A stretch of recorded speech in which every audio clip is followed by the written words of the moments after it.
It's good. Yeah, what's up with You guys ready? that? I think so. Dave, are you ready? I'm ready. And everybody's ready? Okay, let's start the meeting. Thank you.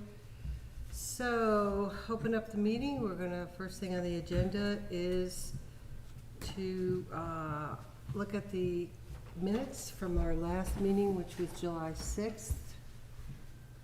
I'll make a motion to accept the minutes of July 6th as presented. I'll Thank you. Thank you. Any discussions, any amendments, changes, corrections? I have to say they were excellent. Honest to God, I read them, I think, well, this is just exactly what happened. Good. It's very comprehensive.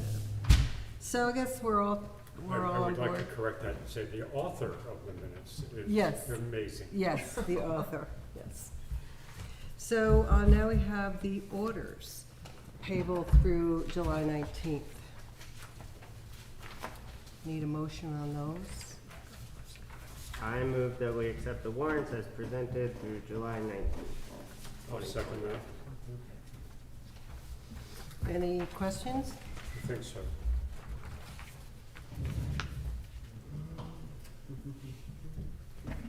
First I have to find it. Mm.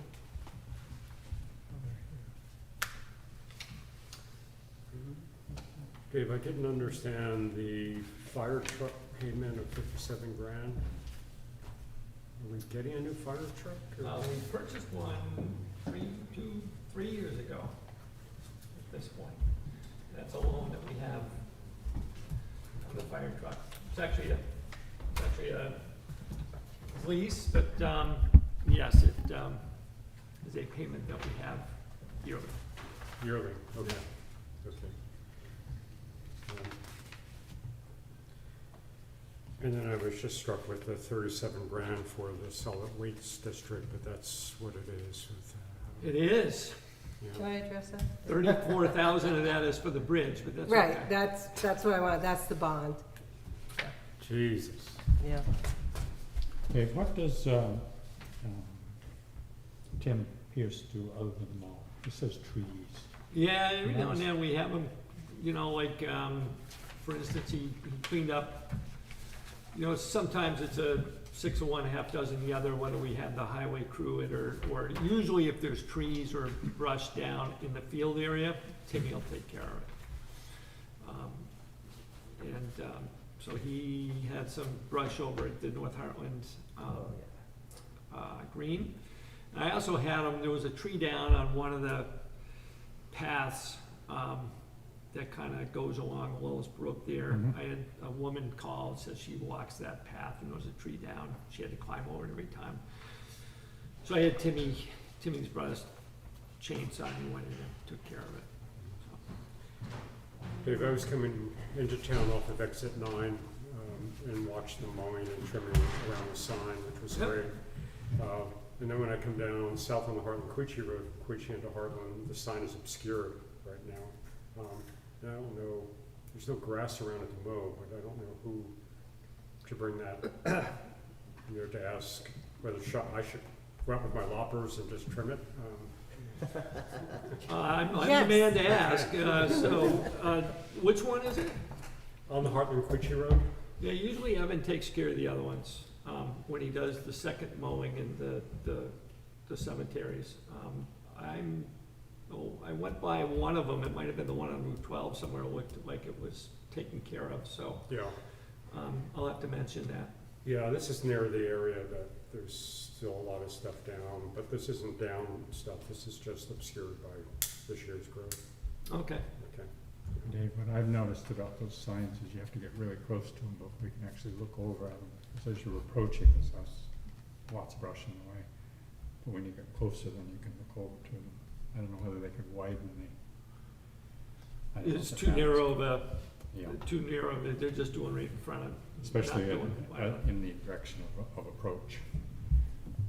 I don't know whether it matters, but They're on, Who knows? they must be on private land, I assume, most of them. With the, Probably on the state right. right of way is a little, probably wider than, 10 feet, I think. probably wider than our town right of way. I'm not sure. Sounds about right to me. I think they're in most of the right of ways, wherever they are. or we went to great lengths to avoid a property owner. Because some of them, I've had somebody complain that it wasn't on the town line. And There might be a reason. it's like, well, it's pretty darn close. Well, I don't have any sensitive GPS stuff, I'll check for you, but I don't have that. So. We could put one on the River Road, on the side of the Ottaquechee. Town owns land, owns land. Yeah. On the that- side of the And Ottaquechee. now I'm going to have to be exiting Hartford, entering Hartland, entering, what's the? So any other questions about the warrants, orders? No? Okay. So, I think we probably have, We need to vote on it or just, I think you guys already, you, We signed it, didn't we? right? yeah, We voted with our fingers. yes, okay, thank you. Does the public have any comments? Not at this time, but thank you. All right, well, thank you. And now we go to new business, the fiscal year 22 tax rate. Yeah, so Phil had asked a couple questions, and the grand list did go up, not exorbitant. I would have thought maybe a little bit more, but I think it went up like 60 grand or something to that effect. Enough to offset the numbers that I had put together at budget time. So the percentage increase did go down a little bit, kind of across the board for the highway fund and the general fund. I had originally projected a 6.69% increase in the general fund. It ended up being a 5.4% increase. It's not a huge difference between what I had, it was a $10 difference between what I was expecting for a $1 increase in the general fund that you would have to pay out. That's on a $250,000 house. I didn't go through the entire 300,000 or a 200. I just stuck with the $250,000 house. The highway fund ended up being a 6.5% increase instead of a 7.81. Can you repeat that? I had originally estimated about a 7.81% increase in the highway fund tax rate. Ended up being about a 6.5%. But that, translates into, an $8 difference. So it was, you're paying for the highway fund, based upon this tax rate, you're paying $651 for the year. This is on an assessed value of $250,000. I had estimated $659, so, it's a difference of $8, but I'm just pointing out that the increase in the grand list kind of bumped the percent, how much you ended up paying down a little bit. Overall, it ended up being a 5.5% increase in the tax rate. On a $250,000 house, that translates into about $1,460 on a $250,000 house. That is an increase of $76 over last year. And about $20 difference between what I had, kind of projected when we put together the budget, which was back, November, December, January. So a little bit of a difference between the two. The grand list obviously is what, drives the town and the highway tax rate. So you essentially, look at the budget numbers and, divide that into the grand list, and you come up with the percentage or the tax rate that you need to raise in order to raise the revenue for our budget. So this year we come out with a town tax rate of 0.3053, highway tax rate of 0.2604. The local tax rate makes up the veterans exemption. So we give the veterans an exemption on their taxes. That's made up by the general population, basically everybody else. And there is the Esquibog. We need to make up the school tax side of it. and also on the North Hartland Dam, there's something to be made up on the school side as well. So that's kind of what goes into the local tax, which is 0.0185.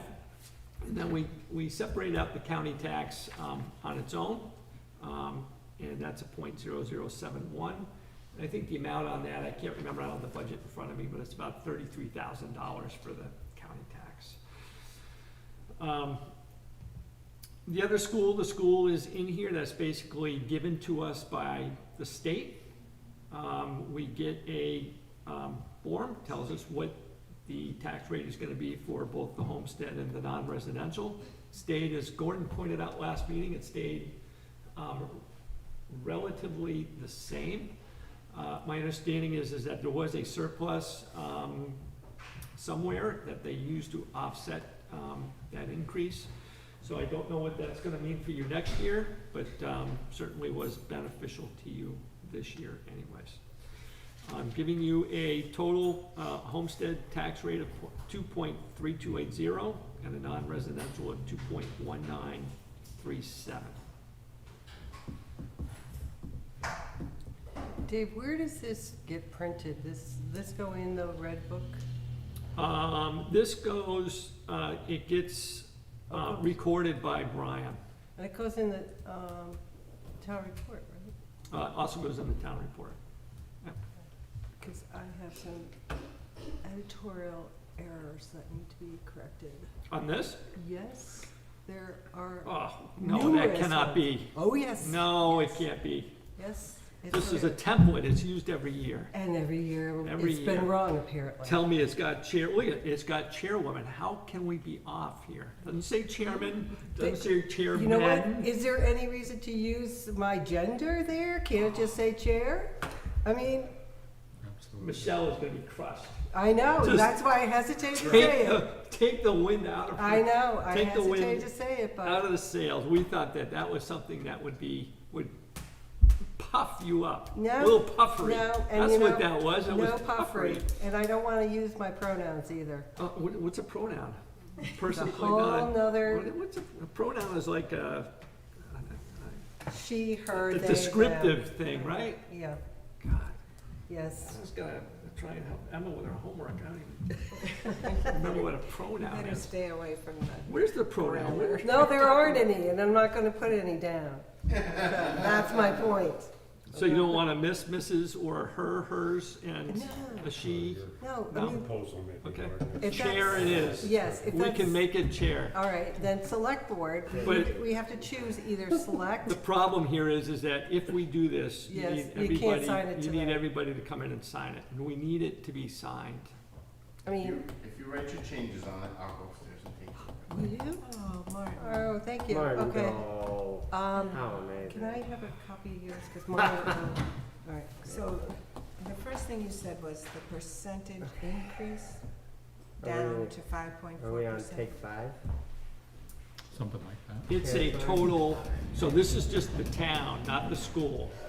So the town, which is, in excluding the county tax, so the town, highway, and the local tax is a 5.5% increase over last year.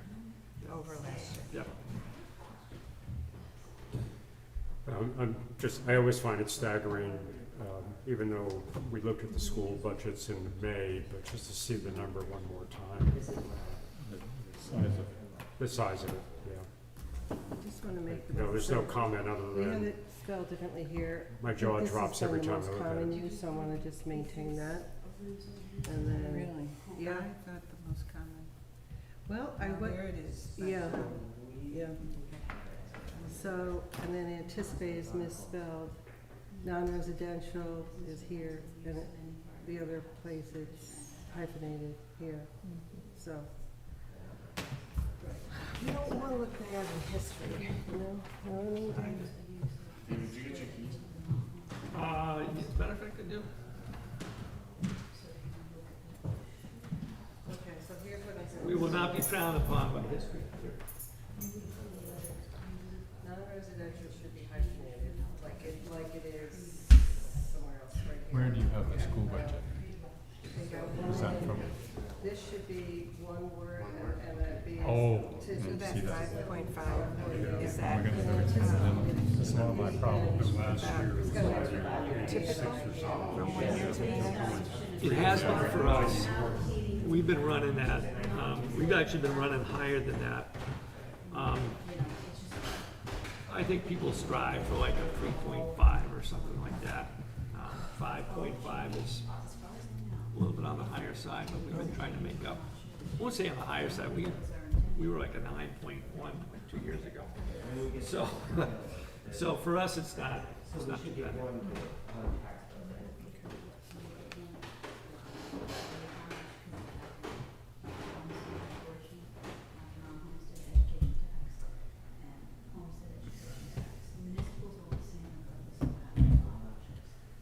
The meeting's falling apart.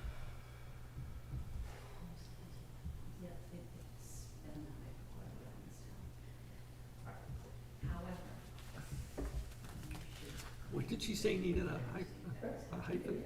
Well, here it's non-residential is hyphen, and up here it's just mashed together, so she Yes, wants it to be consistent. that should be. And anticipated, she took my copy. I think that's spelled correctly. Anticipate.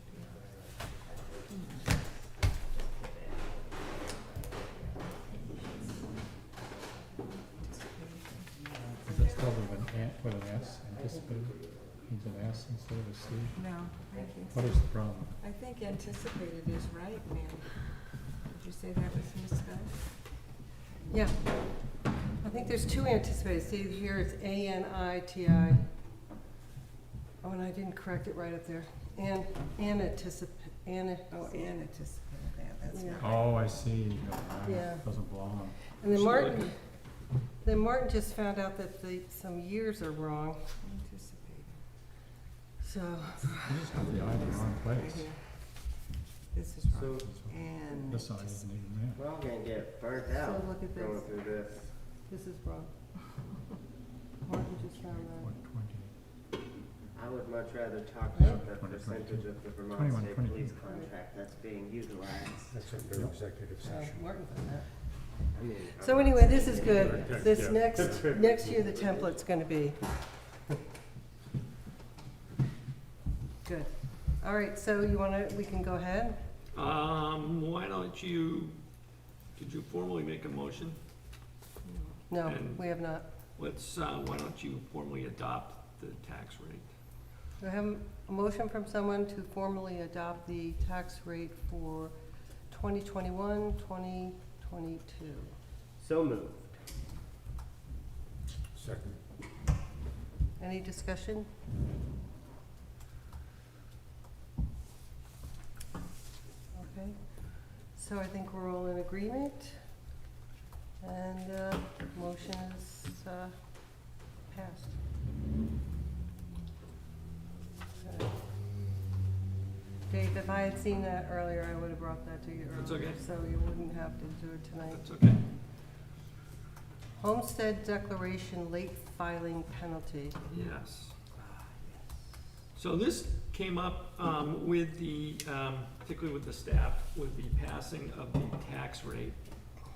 So every April or in the spring, when you do a tax return, you fill out the HS 122, which is essentially your homestead declaration. You're declaring that you're a resident of Vermont. In so doing, that also makes you eligible for your rebate or your income sensitivity from the state of Vermont. So there's an income sensitivity built into your tax bill in that if your income versus your tax bill is a certain, ratio or proportion, the state basically gives you a credit on your tax bill or, basically gives you a credit to your tax bill. Of course, that's made up by other Vermonters, but that is a part of the process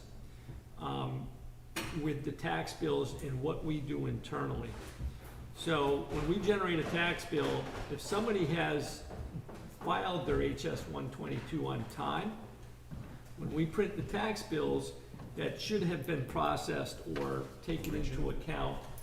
And the prebate should be a part of the tax bill. Not always, 100%, but certainly better than if you file late.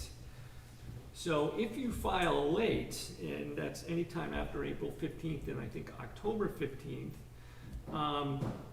that does go in and it gets processed, but every time somebody does that, we need to edit the tax bill, reprint a new one, and send out a new one, which we do quite a bit. A lot of people do not file it on time. A lot of people don't file it until we mention it to them. But we end up refiling and resending out tax bills, particularly in September and early October and even into November. A lot of these, and it's on the Lister's office, and it is on particularly the finance office that we need to do. The towns have the ability to penalize somebody that does not file their HS 122 on time. The state of Vermont penalizes them. Surrounding towns penalize them. Thetford does the 8% penalty. Windsor does the 8% penalty. It is a kind of a rude reminder that, look, there is a consequence, particularly to us, if you do not file that on time. And oh, by the way, those that don't pay or file on time and have to pay the 8% penalty, that revenue comes to us, which certainly can offset the extra time that Stacy and Martin have to, and Michelle have to do each time we need to reprint one of these. And then people get confused and they start paying because they got the first tax bill is one tax number, and then they send in the HS 122, we send them a different tax bill, and then they can't understand why they've overpaid, and well, you sent me this tax bill, and it's like, no, we sent you an amended one. It just gets messy. And we would like to cut down on the number of late tax bills that we need to send out or need to amend with the new prebate or credit added into that tax bill. Now, the historian in-house has said that this came to the select board way back when.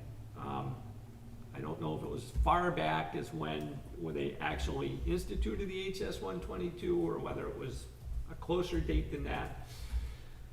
I think the decision was that not to do the penalty because it was a new program and you kind of wanted to get people to kind of get accustomed to this. Well, I think we're about 15, 20 years into the HS 122. However, a lot of people, we just send out a lot of amended tax bills.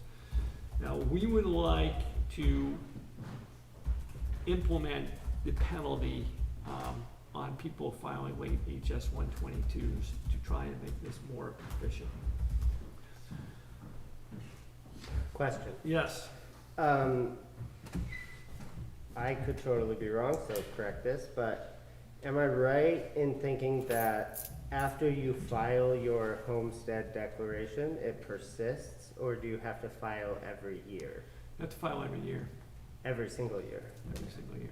Because my bet is, I could be wrong about this, other people will know better. My bet is the people who usually file it late are the people who have never had to file one before, either because they've never owned a home or moved to No. Vermont. Not true? No. Okay. Well, the other population that we're talking about are people whose income is low enough that they don't file state or federal taxes. And the only reason they need to do it is because of this. That has been my experience volunteering with the AARP tax group, that the number of individuals just don't know about it. What percentage are we talking about? I can't give you an exact percentage, other than it's a large amount. No, I meant what Of for the penalty? We'd like to look at the 8% penalty, which is the same That's the 8% same. penalty that if you do not No, pay your the tax state bill is on flat. time. The state is a flat cost, $25. Okay. We'd like to do the 8%, which is the same as if you do not pay your taxes on time come February. It's also an 8% penalty. Yeah. Yeah, I think my main reaction to that, which I didn't know prior to hearing this, and it just came up in my head right away, was that our cost of dealing with the problem is not, it's not based on the size of their tax bill, right? Our cost is fixed. For every individual who does it, it takes this amount of time, this percent require Right. all these accommodations, right? And so our costs are fixed, they're not relative to the bill, so I don't know why we would, so the state does a fixed penalty of $25. And I don't know why, I'd have if it could truly serve as deterrence. I'd have to double check, but I think our ability is based upon a based upon 2% to an 8%. I think it's based upon a percentage penalty. It is. So we can't do a fixed fee, we I don't have think to do so. it. Correct. Right. And I need to be clear here, because we're talking about property taxes versus the filing income of the individual. So we're really talking about 8% of the property tax is what we're going to penalize? Yeah. 8% of the bill. Yeah. So Dave, it's conceivable that a person could be a day or two late with their taxes and have to pay the 8% and not file their homestead declaration and then be billed again another 8%. Is that correct? They're only gonna be billed the 8% if they don't, the second time, if they don't file their taxes on time in February. No, let me say it again. Someone comes in with their money and pays their taxes 2 days late. They're gonna have to add 8%. Yep. Okay, but they still haven't filed their homestead declaration. Are you gonna bill them another 8%? Is that how this is gonna work? So I think it's on the following tax year. So the penalty, so they've paid their taxes. The filing in April is for the tax bill that we're sending out in July. So where they would most likely, and I'd have to check with Martin and Stacy, but where they would most likely end up with the 8% penalty is when we have to regurgitate the tax bill.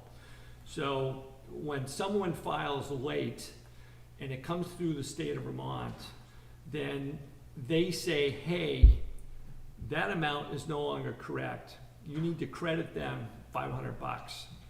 So then we need to go in, credit them the $500, reprint the tax bill, put it in the mail and send it out to them a second time.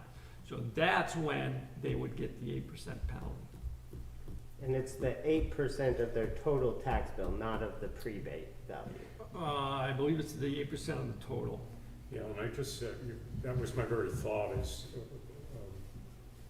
should we be doing 8 or 10% of that? We can't go above 8. Okay, 8% of the prebate. So we're talking about an amount that's sort of, 8% of the bill. we don't, okay. It sounds like the statute allows towns to levy a 2 to 8% penalty Up to an 8% penalty. if, okay, On the value value of the property. of the property. Yeah. Well, you know, my take on that 8% thing is that it's a very good rule because people that don't have the money in hand to pay their taxes, they may make decisions to say, oh, that's less than my credit card Payment interest for the month. penalty for, or whatever, Yeah. for some other reason. So they don't pay their taxes. And so we don't want that to happen. So I think that 8% thing is a really good thing, but I'm having a little problem with that, charging it a second time Double. with only for the inconvenience to the town. Stacy, go ahead.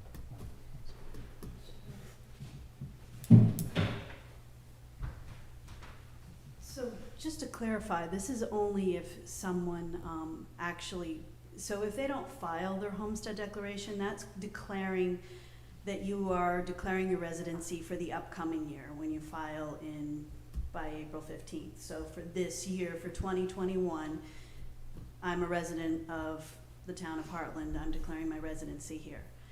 If you don't file at all, you're not gonna get penalized, the late penalty. If you file past October 15th, you won't get a prebate or rebate, the property tax rebate. You will also be, in our town, because the homestead tax rate education piece is higher, the non-home tax education rate, you will be taxed at the higher rate, and we don't make the adjustment then.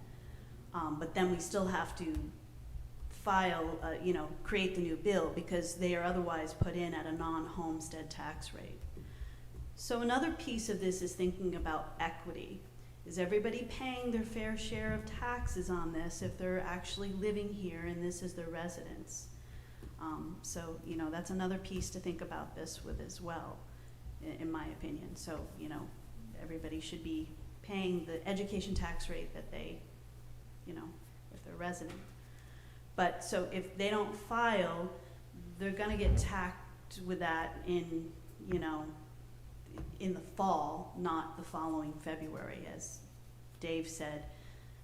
They will have that'll already come through. So it'd be kind of like, by then it'll be up to them to kind of get their taxes paid by the following February. So it comes before the deadline for the tax rate. Mary? Mm. So there have been two arguments presented Mm-hmm. that would have surprised me to hear that these were the populations that would be subject to this penalty.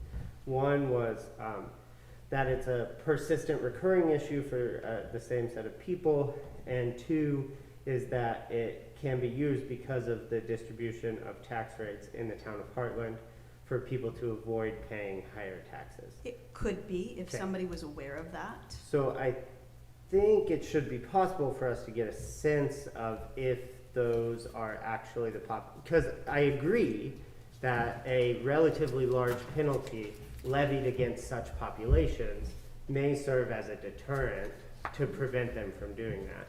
But I would like to know that those are actually the populations that are doing this, because my intuition upon seeing this as an agenda item was that it would be socioeconomically disadvantaged people who would be more likely to be subject to the penalty. So I would say it isn't necessarily, I don't know who's getting a rebate necessarily, who isn't. I wouldn't say that necessarily everybody who is doing this is on a lower socioeconomic level than those who, I think it's kind of a bit across the board, we see it.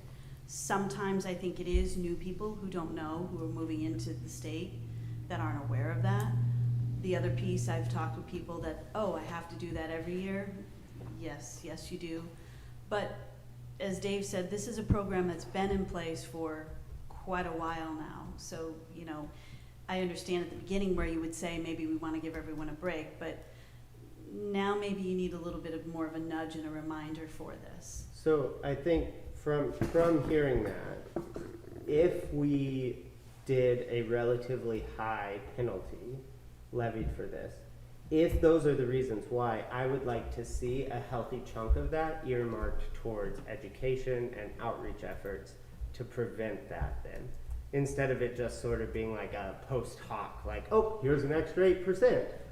If we receive any of those penalty funds, we use that to, for instance, when people move in, we send them a mailer and says, hey, don't forget this. Maybe even we print off the dang form for them, right?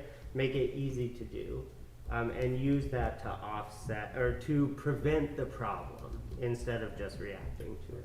It's possible to do something like that maybe when do we send a postcard out as a reminder for the February tax payment? No, No. Just we could send something out when we send the tax bill out. Yeah. I will say the But that- the listers always update the link and have a link for the HS 122s and the property tax rebate Yeah, information. I don't like the internet solution. just No, I'm because just of saying, but that is there, that is one off. for sure. Yeah, and that's great. Thank you, Yeah. Stacy. I think you also need to remember the timing of the April, the spring and what we're doing here.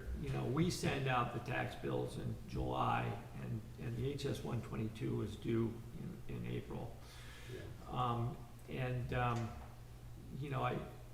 I've gotta come back to, you know, one, it's kind of a state thing, but we end up doing the administration on this. And it's a pain in the butt, that's all I'm gonna say. And, I think that there needs to be some sort of a, you know, look, you know, you gotta, you know, if you want this, you know, you need to submit your HS 122. You know, you know, maybe you don't need to, you know, pay taxes, but I believe you still need to submit a tax return, is that correct? No, Yes. So, not if you're below the AMT. Well, but there's only one way for them to tell that. but we had, yeah, you know, would have two forms. I would have, you know, a basic federal tax return and then the 122. You're not required to submit a tax return, you're required to pay your taxes. I'm wondering how good a job the state does in reminding people, 'cause it's really a state issue, not. Yeah, that's what they're saying. It is, but here's the problem, is we end up, you know, it's, you know, it's kind of a sleight of hand here in that, you know, oh, everything is at the local level, but it's a state property tax. I mean, everybody needs to come to grips with the fact that this is a state property tax.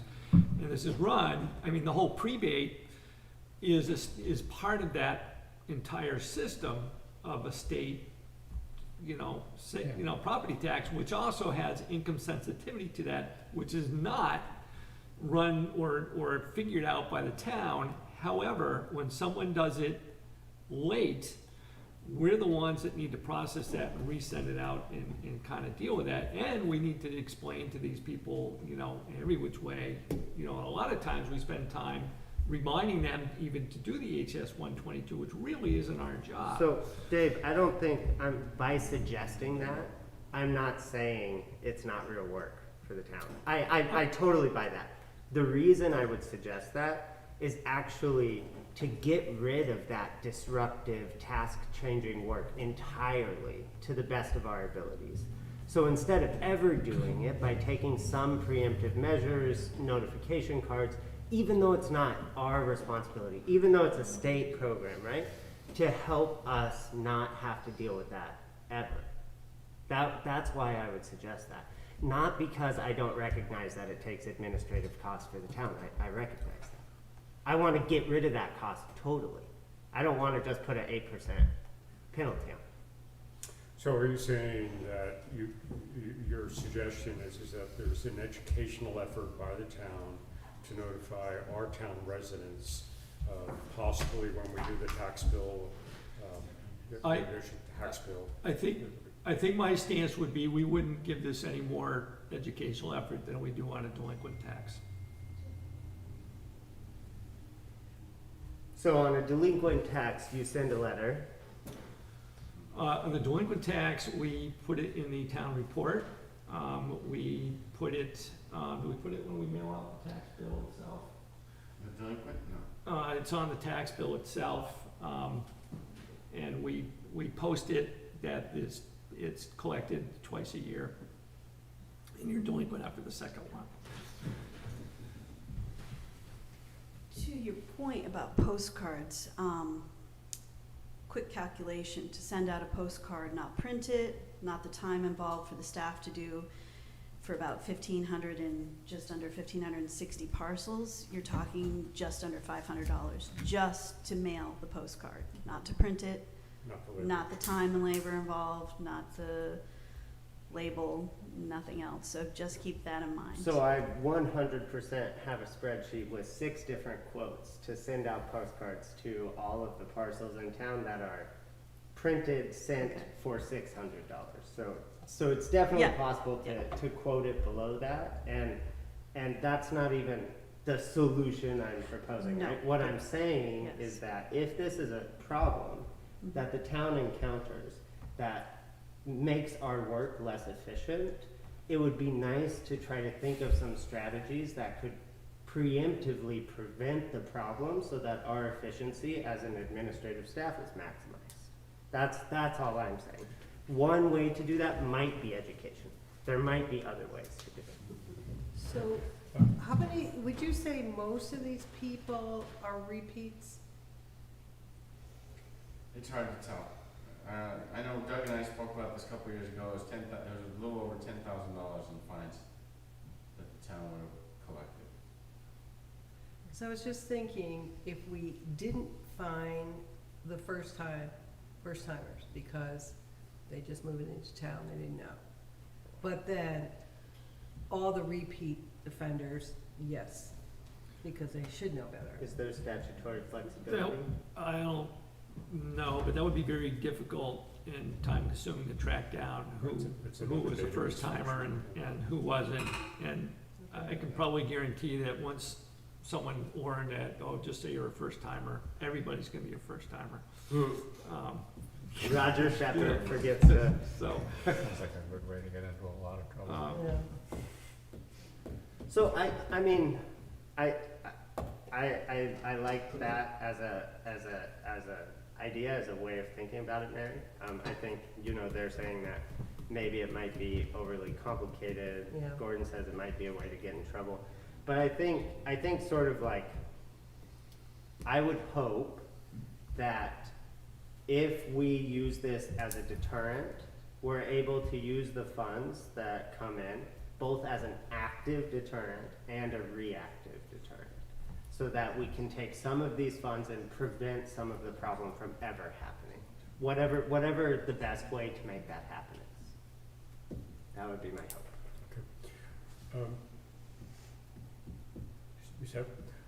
Stacy, could I ask you, I wasn't sure, you mentioned October 15th, and what that meant from a date perspective? So October 15th is the latest date that anybody can file their File. homestead late.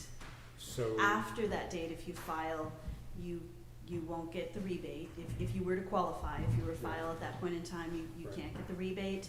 And you get taxed at the higher of the two rates, and you get kept as sort of in the non-homestead category for that year. okay, That's the okay. penalty. So the deadline for filing is in April? October, Same as your income tax filing is sorry. when it's supposed to be filed, yes.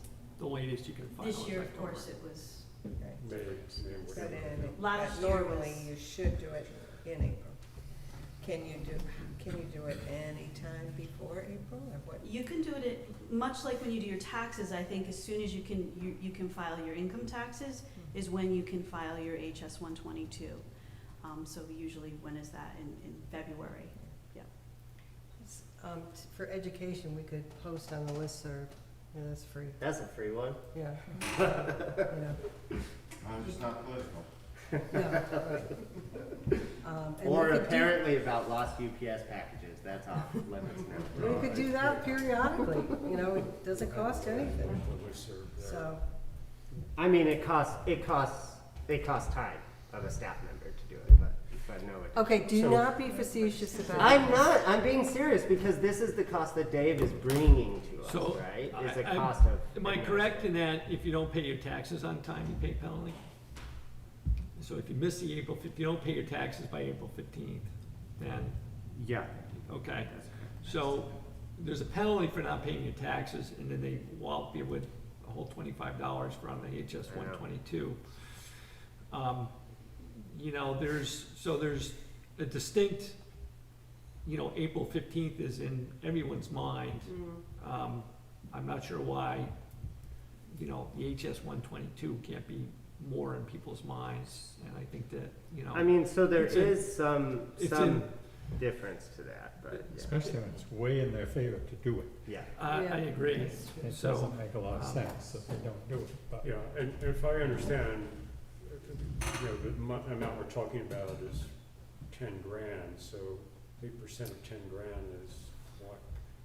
No, that's, No, that's- And what they were That's the costing. penalty. Yeah. that's what we would have received. Yeah. Okay. Him and Doug calculated what the number of ones that were late, and did the calculation, came up with about 10 grand.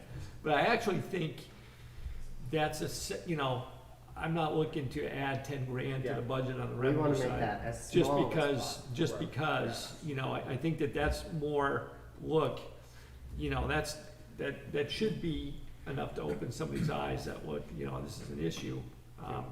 Yeah, I think the stick here is what we're looking to do. So I have another sort of like population question, but it's also, because it might have bearing on the town's ability to collect delinquent taxes.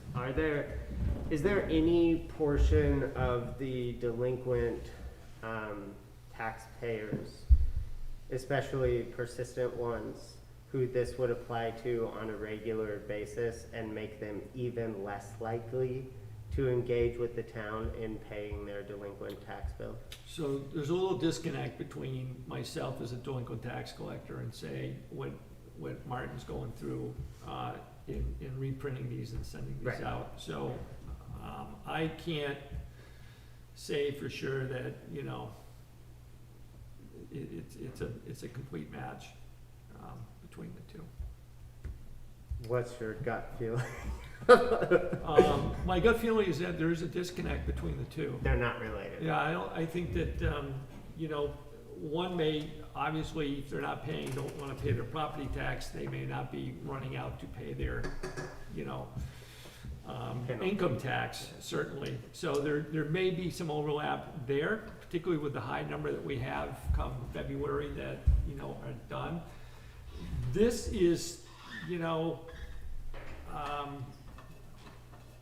It's irresponsible, is what it is. I'm just astounded by either the number of people that don't do it, don't know to do it, you know, or are just oblivious to it, because we've had conversations, particularly when Doug was here, that, you know, we've looked at, you know, a situation or somebody going to the BCA or, you know, and we're just like, you know, what is it? You know, this person is eligible for a prebate and hasn't taken advantage of it. And, you know, that's the first thing they should be doing, rather than skipping the tax payment. You know, go get your prebate, you know. So I think a question I would ask you, Dave, if you would be amenable to maybe some sort of like, graduated schedule for some portion of the penalties collected to be used to help prevent such late filings in future years through education efforts or offsetting staff time for writing posts for the listserv or something like that. So what I think I could probably safely say is that there could, and we'd have to put our minds together, but there could probably be a concerted effort, kind of a joint effort on, you know, whether it be a mail or whatever, on, I would bundle it though with the paying your taxes in February. So it's a, you know, look, pay your taxes in February. If you don't pay by your second, it's an 8% penalty. And oh, by the way, if you don't do your HS 122, it's an 8% penalty. You know, I think that there's room to maybe do something, because just the sheer number of delinquencies that we have, you know, I think that we can, you know, look at some sort of a, you know, again, I don't wanna go crazy, but I think that we could do an effort somewhere out there that would combine the two, just by the sheer number of delinquencies that we have as well, so. I think that would be good. I remain bothered by the fact that there's a possibility that people are actually using the system for their benefit, which is what was pointed out. Right. You know, and so I'm trying to balance both of those things. So I do feel we should go ahead with the 8% penalty, and make an effort to sort of project that information probably with that tax bill mailing, so that we remind folks that this exists if they don't know it, and the dates should coincide with the federal and the state tax returns. So there's another, I agree completely. Another little thing that I think is often seen as sort of best use of collecting penalties is to take some of that some of those funds and use it to collect information on the penalties collected. And it would be really nice if once we institute this penalty, we had some information, maybe about the relationship between length of tenure and just some sort of data where we could look and see if there are any populations in particular that this tends to happen to. Curtis, I totally agree with you, and I've spent a career building data so that it could be mined, and you spent a academic sort of Baby yeah, career. on that. Beginning. But I think that all comes back to what we're trying to avoid is a labor cost. Yeah. So I would like to see that, I just don't know. I think ultimately it's a good way to reduce labor costs, though, because if you identify subpopulations. You're absolutely correct, so the question is, can you write a SQL statement that gets that? No. They don't have a database to sort of go after this stuff. Two academics. So can I, Well, it's not academic, So- right? It's the projection of where the labor's going to be. so let me just say that, let me come back to the basics for a minute. So we send out the tax bills at the end of July, so I think that being able to put this together and print it, that ship may have sailed. However, the second more beneficial point may very well be in, say, January, that we Yes. send out a reminder postcard, Yes. and put the fact that there is a delinquent tax penalty if they do not hit the February deadline. And that would coincide with an April 15th, That's between perfect. January and April, that you need to Yep. have your tax return in. Yep. And that we send out, say, this is due in February, your HS 122 is due in April 15th, and if you miss the February deadline, there's gonna be a 8% penalty on that tax, on that payment. And if you miss the HS 122, there's a penalty also on that process. That's a great So- idea, Dave. And then to reinforce what Curtis was saying, if we could use the actual monies collected from the penalty to offset that mailing in January, that would be great. And then maybe everything reduces and we don't do the mailing and. That'll have to happen the next fiscal year, Yes. but we'll keep an eye on it. You gosh darn accountants. What's up? Just The postcards, can you send me the website of that, Yeah, I can. if you would, please? I can give you my spreadsheet. I appreciate that. In PDF form, please. Oh, you need $600. It was maybe $650 or so Oh, to send it out. They were yellow postcards too. They caught people's attention. Okay, so I think you are looking for an action on this. You said possible action, but I'm assuming that you actually need a motion. Yeah, so if you're gonna take action, I'll be transparent, this was kind of a new topic, it was added late, so the possible gave you a chance to kind of mull it for a meeting or two, but, I'd certainly put action in there so that Yeah, if let's do it. you were to take action, then I feel It like was on the we've agenda. discussed this thoroughly and we are ready to have a motion. Is it the HS 121? Or 122. 122. And it's an So, 8%. there's two parts, HS 122, HN 144. You can file the HS 122 whenever you want, Okay. as soon as the state is up and running in the middle of February. The financial part can come later, so they don't have to file the tax return. The people that file on October 15th are supposed to file the HS 122 on April. So could I call that altogether the homestead declaration? Yes. Okay. Homestead declaration late filing penalty of 8%. Yes. Okay. Does this mean you're gonna make the Yeah. motion? Okay. He's right. I get worried when I, No, the wording, Martha, is right there on Okay. the So I would move that we levy an 8% penalty against the late filing of the homestead declaration, with an emphasis on using penalty monies to decrease ongoing late filings, or something like that. Feedback? yes, we'll use it for the mailings and stuff that we we do for that. Awesome. So the last, we're searching for the last word there. To decrease ongoing late filings, or Yeah, well, that's. late filings in, Yeah. in later years? Or- Okay, to decrease ongoing late filings. I'll second that. Okay, discussion, I have something to just say. So then what if,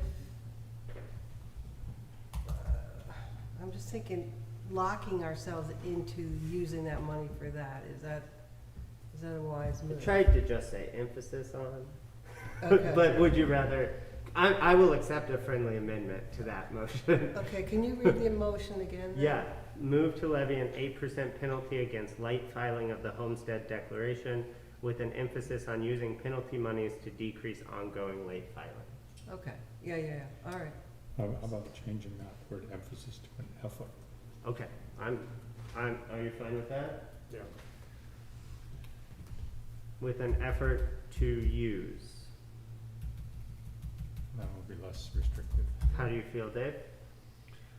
I'm good with it. So either way, we're gonna make the effort, whether Yeah. money's there or not. Yeah. It's gonna, you know, Okay. if it's there, then it's gonna offset it. If it isn't, then, you The know, fact that we'll we've have said to. it is I- is the good part. I accept the change as a friendly amendment.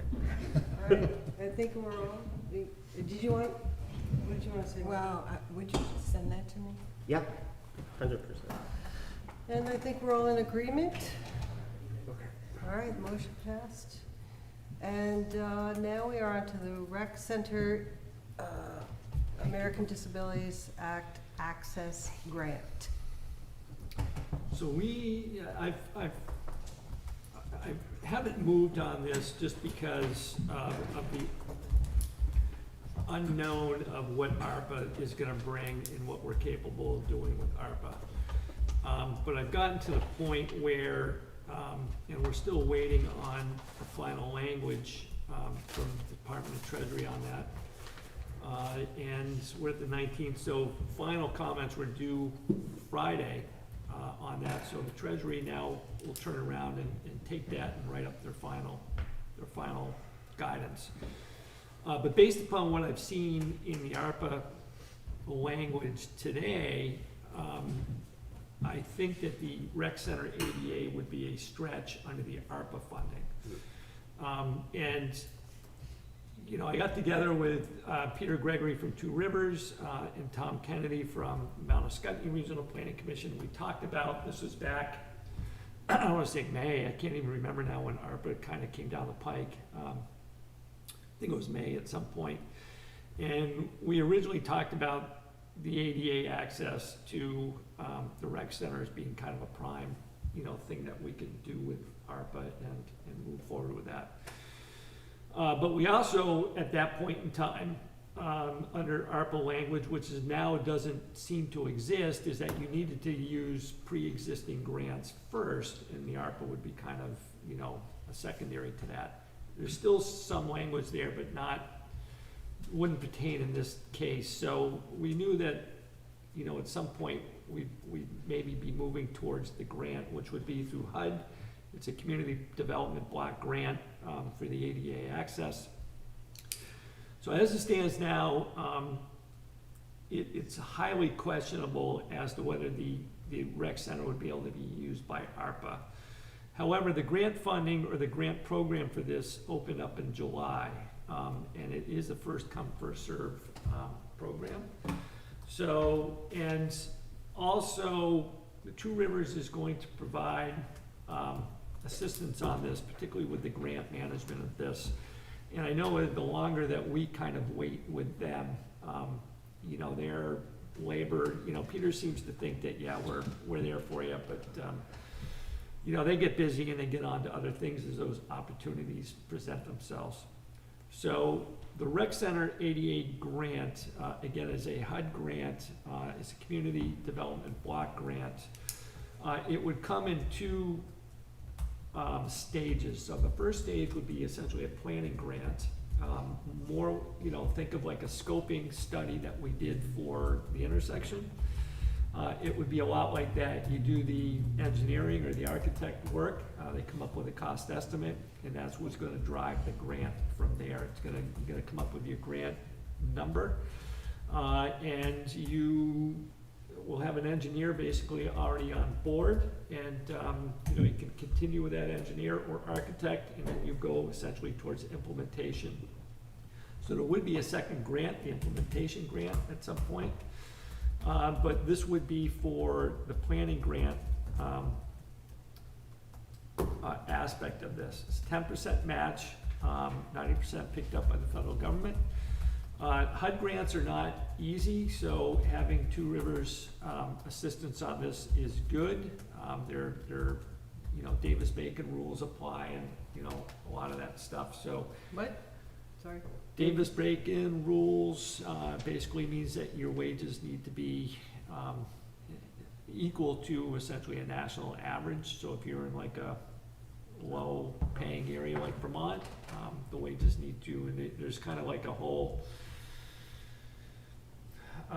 system of trying to account for what the wages can be, and more important, there's some oversight and record keeping that you need to keep in order to kind of throughout the process, so. So who does that work? So The Tori, Davis? what if you, Two Rivers would end up Thank doing the grant aspect of that, so. So how do places like New York ever get one of these? No, they, If they have to pay national they're kind of average. driving, they're on the other end of the spectrum, they can dumb it down, New but, York does have the Western Adirondacks.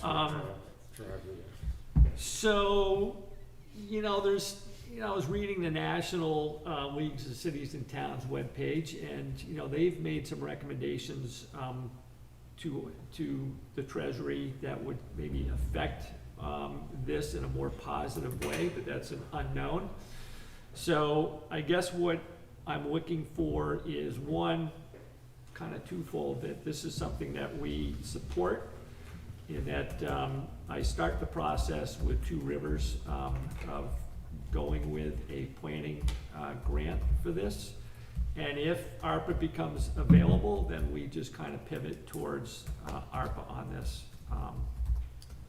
instead of the HUD. With the plan in hand, we would go after ARPA money. Oh, well, we could, the planning aspect of this should take, less than, should take a year and a half, it could take between a year and 2 years, which would, weave under the implementation. Yeah.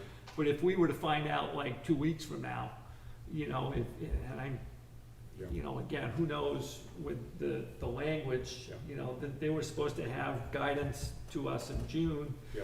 And here we are at the end of July, so, if something came out like 2-3 weeks from now, I think that would give us enough time to pivot as well. But, Right. I think that it gives us a chance to start, let Two Rivers know that we're supportive of this. We're gonna, start the process, dip our toe into the water and move forward, and then we can always, Jay, go ahead. So you said for the planning grant, it's a 10% match. Is that also true of the actual work grant? Is So it the- 10%? so I believe that's a 25% match.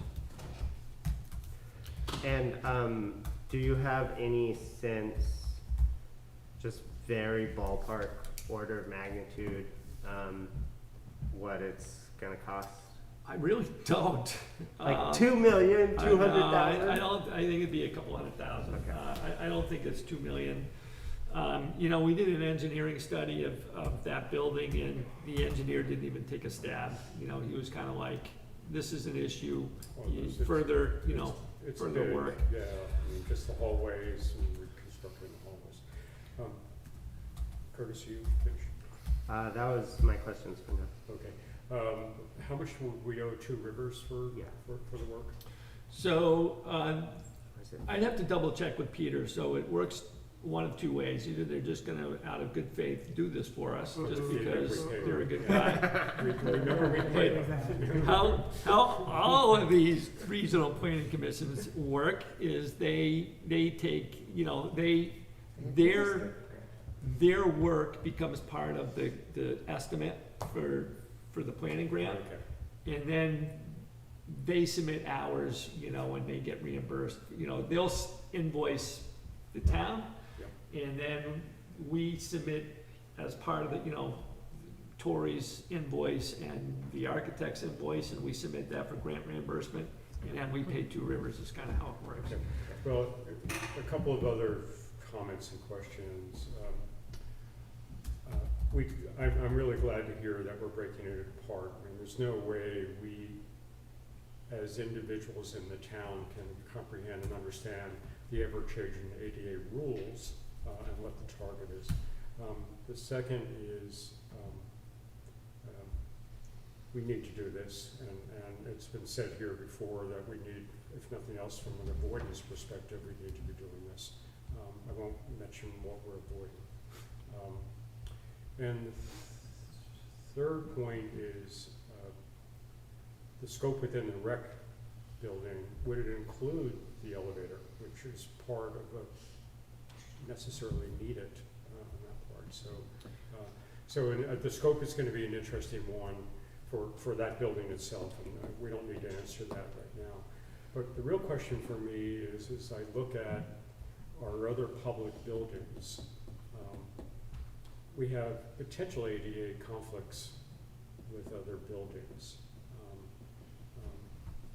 The activity center, I think, just has the ramp. I haven't been in the activity centers since my kids were Yep, it's kind got of, the ramp.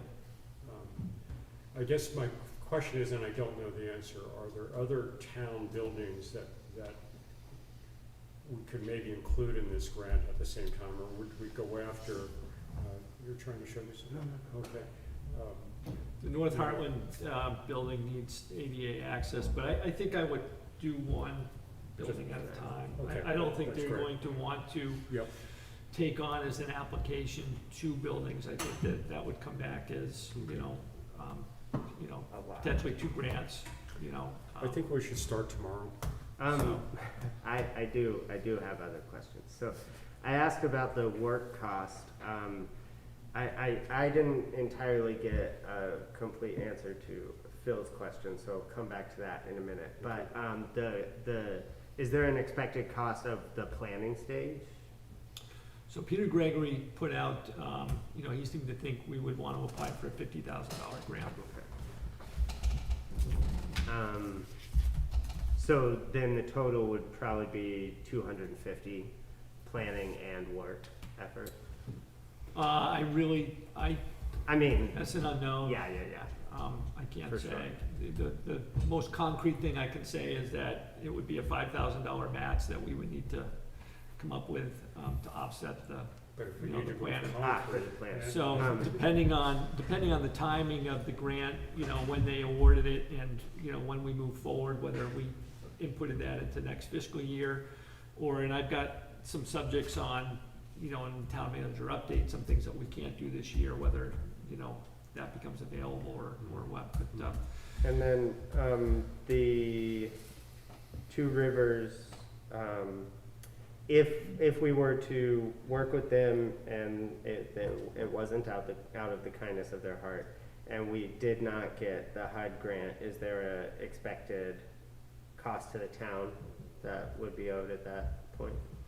so if we don't get the grant, Yeah. then we wouldn't, so we would do the RFP for the engineer or the architect, post-grant, you know, so after we get the grant, we would then take the steps to bring someone on to basically figure out whether it's an elevator or step, Yeah, or whatever it's gonna be. I think I wasn't clear. I Yeah. mean, the writing of the grant, because Two Rivers will charge for So the if we- writing of the grant. If we don't right? get the scoping. Two Rivers will write the grant, Oh, and then they expect to be included as grant in the administrators. anticipation Okay, of okay, cool. then giving That Victoria. is what I thought it was, like based on awarding. Yeah, we'll write it for you, and then it's, Yeah, you know, sure. you know, but You there's, don't have to worry about them, really. They're well taken care of. Yeah. there is a certain business, so with the regional planning commissions, there's a component to them that runs much like an engineering Yeah, firm or I an know how to make architecture money. firm, where they look to put their people to work, and they do that usually by doing grants for the towns, and, you know, then they charge for, you know, the grant work, you know, and it's really not an expense to the town, it's usually just part of the grant. Or, you know, the local match comes from the town or whatever, but, you know, they offset their budget quite a bit by that process. Okay, and I might be a little too forward-looking here, but maybe just some sense, and I don't know if you would answer this, or as a board, if we would need to answer this. If we went through, for instance, we got through the planning, we got to the work grant, and we have this 25% match, let's say it's a couple $100,000, and it's 50K of a match that we have. Would we anticipate rolling that into the general fund, or seeking a request from the capital fund? You can do either. So I think that you realistically could request from the capital fund. It would have to go to the voters at town meeting, but I think that's a logical use of that money, me personally saying that. If the choice is to not do that, then it would be budgeted into the general fund and expense that way. And as just my colleagues, would we also be interested in thinking about using the capital fund, or? I would. Okay. Would you? Yes. Yeah, Sounds like a great yeah, use. and I'm really, you know, listening to what Dave said, there's a lot of ifs in this situation. Oh, for sure. Yeah. And it feels like we should launch the project today and have Two Rivers and use the HUD grant. Can't we take 20 seconds to answer the question, Phil? Come on. And then maybe ARPA to use to build it. You know, To build it. that- actually, That would be great. But, that would be sweet, because then the town theoretically is, but I don't think ARPA is gonna, well, I heard of maybe baby. yeah, I don't know where he was getting that from. I think that was wishful thinking. Yeah, it was a recommendation made by the National League of Cities and Towns. It had to do more with the income housing and the elderly housing component of ARPA, which, you know, there's housing is a good, big component of ARPA. And the National League of Cities and Towns made a recommendation that, that the Treasury, This Friday. that the Treasury utilize the community development block grants, which does a lot with housing, that they utilize much like the clean water program, the drinking water program that they utilized for infrastructure, says anything under those programs is basically an eligible use of ARPA funds. They basically said, we recommend that any community development block grant, you know, anything that's eligible through that program be eligible through ARPA. However, I would highly point out it was simply a recommendation. Treasury can go their own way. They can say, you know what, we think we got it right 6 weeks ago, and we're just gonna stick with it. So that's just something that I found to be extremely interesting as far as a recommendation. I wouldn't be bringing this now if I didn't feel as though, you know, there's nothing strong enough to, at the moment, to lead me to believe that it's gonna be eligible under ARPA. So, And even if it was, why would we not use this grant yeah, The HUD grant. if this is available? yeah. It's a bird in the hand. Why would we be looking for? ARPA's gonna be a little bit less strings attached. ARPA, you're gonna be able to, you know, it's gonna be the same process. We're still gonna need to put out an RFP to an architect or an engineer, and we're still gonna need to come up with an estimate. It's just that, you know, I don't need to deal with Nate Cleveland, you know, in the state of Vermont for HUD Yeah. funding and all that good stuff. But, you know, they also provide some assistance on the RFPs and all that good stuff as well, so it's not, you know. But if we're smart enough to get the money from ARPA, we will get both. We could potentially get both. You could potentially get both.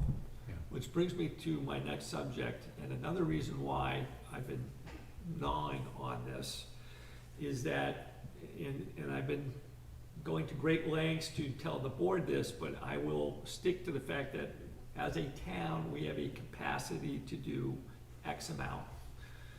And taking this on is a potential non-ARPA project. And what I am saying is that I think that this is important enough that this is going to take attention of myself and staff, being Martin and others, and that this is a project that we should move forward on, but it's a potentially non-ARPA project. So this is something that's going to be in the queue, much like the Three Corners intersection project or something else.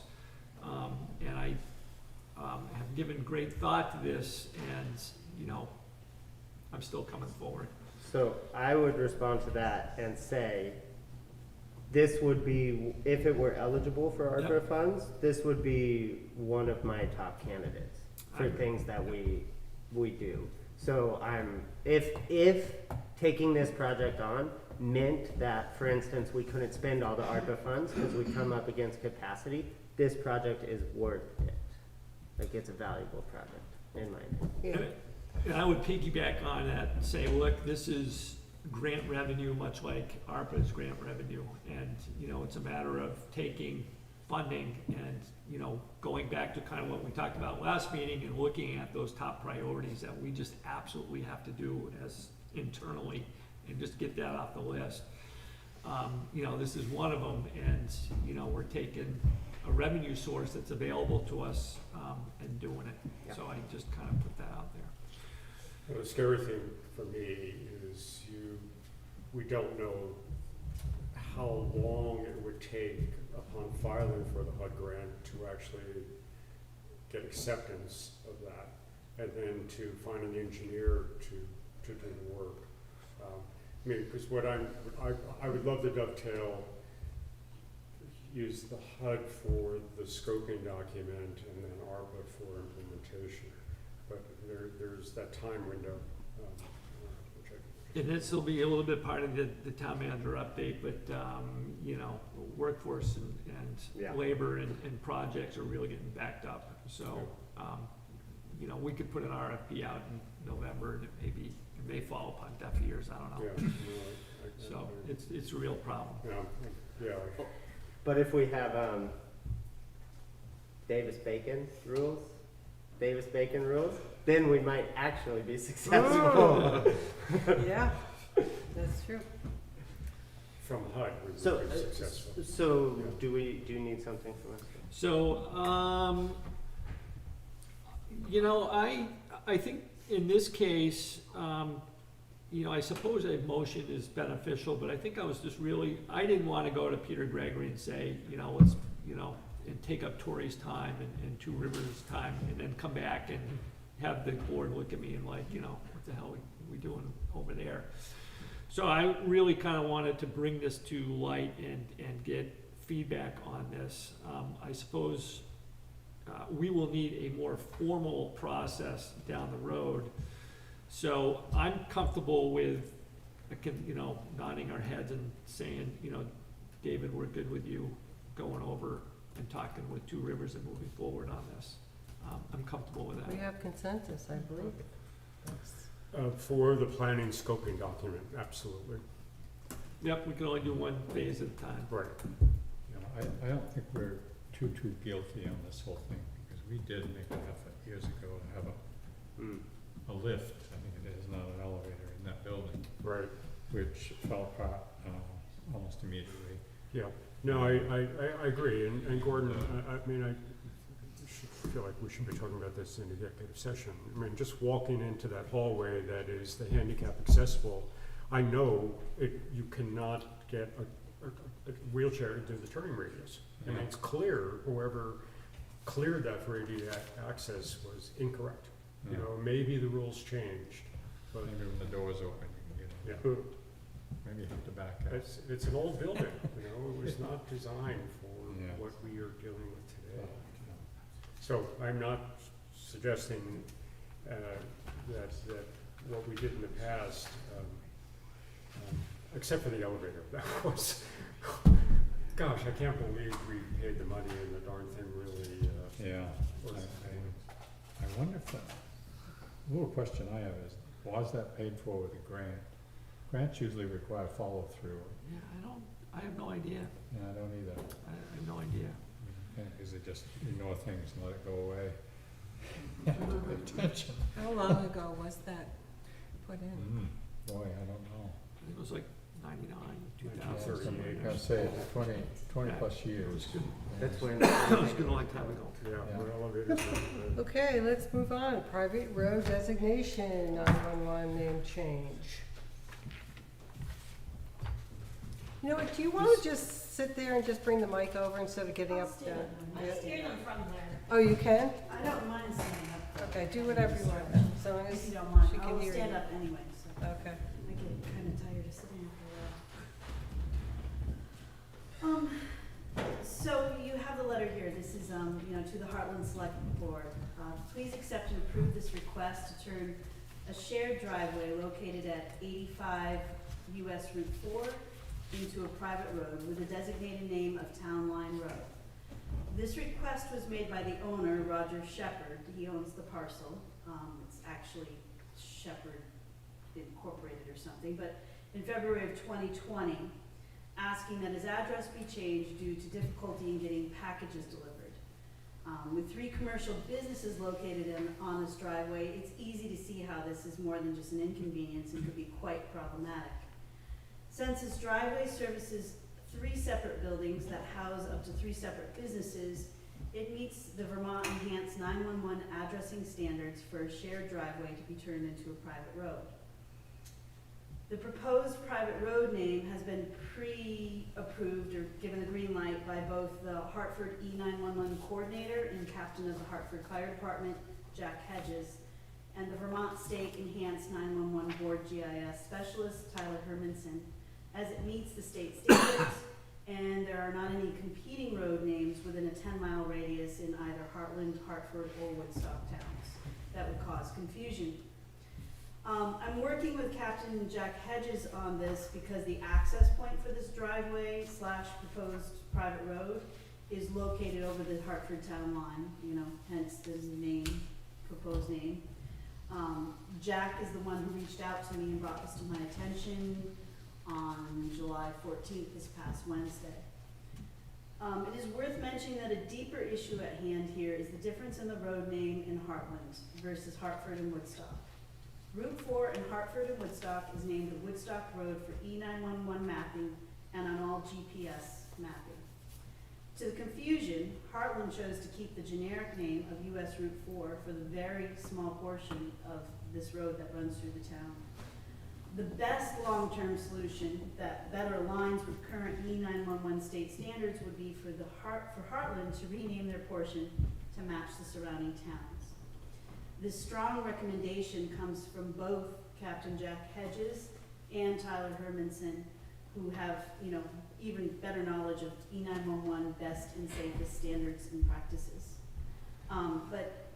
This is just, again, one of sort of the E911 issues that we're kind of facing and staring down here with its current system in place here in town. But for now, the immediate sort of triage solution is to kind of turn this shared driveway into a private designated road with the name Town Line Road to maybe help this property owner and the businesses out a little bit. Thanks, Cece. Anybody have any questions? So can we change Woodstock Road to Route 4? Yeah. Considering that you're talking about the entire length of it in predominantly Woodstock and Hartford, unlikely. I mean, we're a very small segment of it. And US Route 4 is considered the generic name of the road. Like Town Highway 32. I mean, so we just did this recently. Of course, like, they have a name, their name is fine. It works with E911. There's no reason to not do it. They're supposed to have it done, so of course we should do it. I just don't know why we're doing it. The road actually is in Hartford. No, it isn't. The property is in. The property is, but the road, like, we can't put a street sign there, right? Hartford has to put a street sign there. So the road is in 2 towns. Right. This private road will be in 2 towns. That's the town line. So, it needs to be named along the entire length of it. You can't have it just designated in one town and then you hit that Hartford little line where you barely access it and then it's nothing. So it has to be in tandem working with both, you know, that's why Jack reached out to me. He hadn't heard anything since March of last year when he reached out to the town 911 coordinator, and it kind of just went silent on the Hartland end. So it looks like Hartford would put the sign up. They will probably put the sign up, but they need to make sure that we're okay with that too, because it Yeah. continues on for the length of it. I'll tell you why. The why is because the addressing, Curtis, the why is because the addressing actually occurs in Hartland. Okay. We have it only as 85 US Route 4 for the buildings. If we don't change it to a private road and renumber the buildings, it's not gonna make any difference for the GPS and for the 911 map. You're just gonna have a little bit of road that's Town Line Road. We're still calling it 85 Route 4, so it will have to be renumbered per current E911 standards, which will not match our standards, but that's what has to happen moving forward with each new road that is designated in town. We Wait a can't. minute, can you say that again, please? So, I found this out after last time. Each time we designate a road, private or otherwise, we have to use the current state standards that are in place, not our system of numbering. I would question that. I seem No, to recall it's- that I said we might do that. Yeah, But you did. then And everyone when I else went said it was a back- and when I horrible went back, idea. That's what it has And to it be. probably is a We're horrible no idea. longer allowed to grandfather in new roads, that's per the state, per the enhanced 911 So we're gonna have a board. 4-digit number, or? Well, no, what it'll be is either, depending on the access point of the one, business, it'll either be 80, look at the map on the email. It'll either be 115 or 159, the second building will be 175, and the third building will be 189. So on this road, it isn't long enough to be 4 digits, but theoretically, if you had a new road that was designated, you would be. I think we should not do that. I can't not. Maybe you can. No, I can't. We'll be in defiance of the Well, enhanced so what? 911 board standards. So what? What are they gonna do to us? You know, it's about safety, and it's Well, about meeting the standards that are in I place for know, but safety. we have got a good system that works No, we really don't well. have a good system. Oh my goodness. I live on 112, you know what that tells me? I am 1 mile and 1.12 from where it intersects with Route 12. Everybody can figure that out. If you give me a great long number, I have no idea what it means. It's not up to the property owners to understand No, what I- the number means, it's up to the EMS people to understand I what know the that, number and means. our system is easy for people to understand. And we're running out of numbers, and we have lots A of couple of problems with our numbers. map and our 911 system. Come down to the office one afternoon, and I'll be happy to show you the issues. It's crazy. All right, so we have a difference of opinion, and, I think we all agree on the name of the road. We're I okay? have a question on the Yeah. road. Yeah, Stacy, the road splits according to the map. I don't know my directions here, but in, one part goes to the buildings 0 and 85, and then the second road goes to. That's what Other we have to people- clarify for numbering purposes. If that split is actually an entryway, that would be just treated like a little extended driveway off of that private road, Right. or whether they access the building off of the front where the others are. Or do we need a different road? You know, Do we need a different road map? Road Name. name. Oh, road name. No, because that accesses one building. If you had At two this- more buildings off of that little offshoot, then you would have to have a separate little road name. Yeah, and I just don't, trying to be looking into the future, because Right. Shepherd is a developer. Oh. That would kick the can down the road. so we all agree that we want to turn this driveway into a private road. I think we can agree on that. How many driveways are we talking about? Well, it's a private, the request was to turn this, Right, but I'm now seeing on the map there are two there's one road splits into two. But there's three, to go back to the basics, there's three structures off of the main one. So the main one needs a name. So off of Route 4. So Yeah, I think that's any of the just- spurs don't need a new name until they then have three structures on it. So right now, So those could each be their own driveway. the road itself, It's like their own driveway. exactly, the road itself, coming off of Route 4 to the houses, Yeah. as it branches, needs a name. I think probably for convenience, we should probably just keep the name on that spur, cause it already has two houses on it, so it's It would be most likely. treated just like a driveway coming off of that spur. So this is a shared driveway, they want to turn it into a private named road. Correct. And I they're- think we should call it Hartland Road and make Hartford put up the sign. So I think, Well, just so you know, it was the property I owner know, I know. request a shared driveway and request this name, it wasn't I'm joking, Hartford. Just putting Stacy. it out there. okay, so I think we are all in agreement about turning this shared driveway, which meets the minimum of 3 structures, into a private named road. Are we all, I mean, that's the base, we don't have to deal with Route 4 and Woodstock Road right now. Not We're right now. just dealing with Mhm. taking it I from, don't, I don't get it. I'm looking physically at two. You can't tell me the driveways any more than you can tell me the roads. Billy, you're overthinking it. It's a road coming off If of we're Route gonna do 4. it once, we should do it correctly. It's a, well, we can't do it unless it's got Anybody's 3 driveway. structures. Okay, It's got, it has to be a road, it's gotta have at least 3 structures. okay, and I'll back off. Okay. So can we all agree, turning this shared driveway of 3 structures into a private named road, and the private road will have the name of Town Line? I mean, that's what we have to do, and that's what the property owners want, and it works, so yeah. Are we, excuse me, I can agree to that. you can, All okay. That You is all- can that is agree. all I'm That's requesting. all we're talking about. It's simple. Okay, and Curtis, you're okay, and Phil? He's sort of okay. I'm warming up to it. Warming up to it, okay. So I would say, maybe we should do a motion with this. I feel like we just got consensus, no? Well, it was warm over there, I so. can, you know, I'm hearing that my esteemed colleague saying, the owner wants it, let's do it.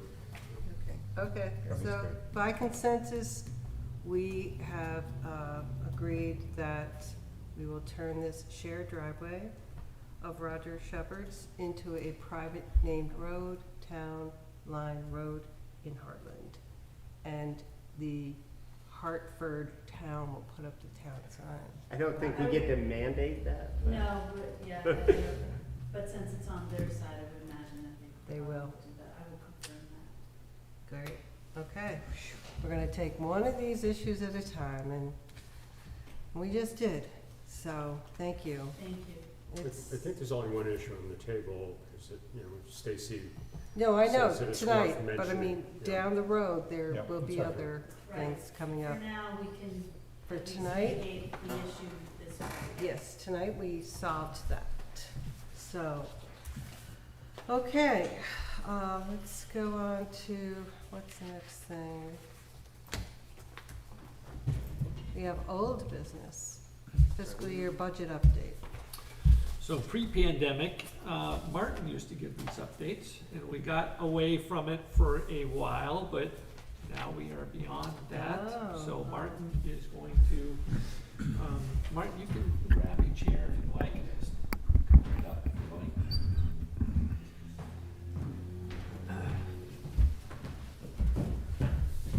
Good evening.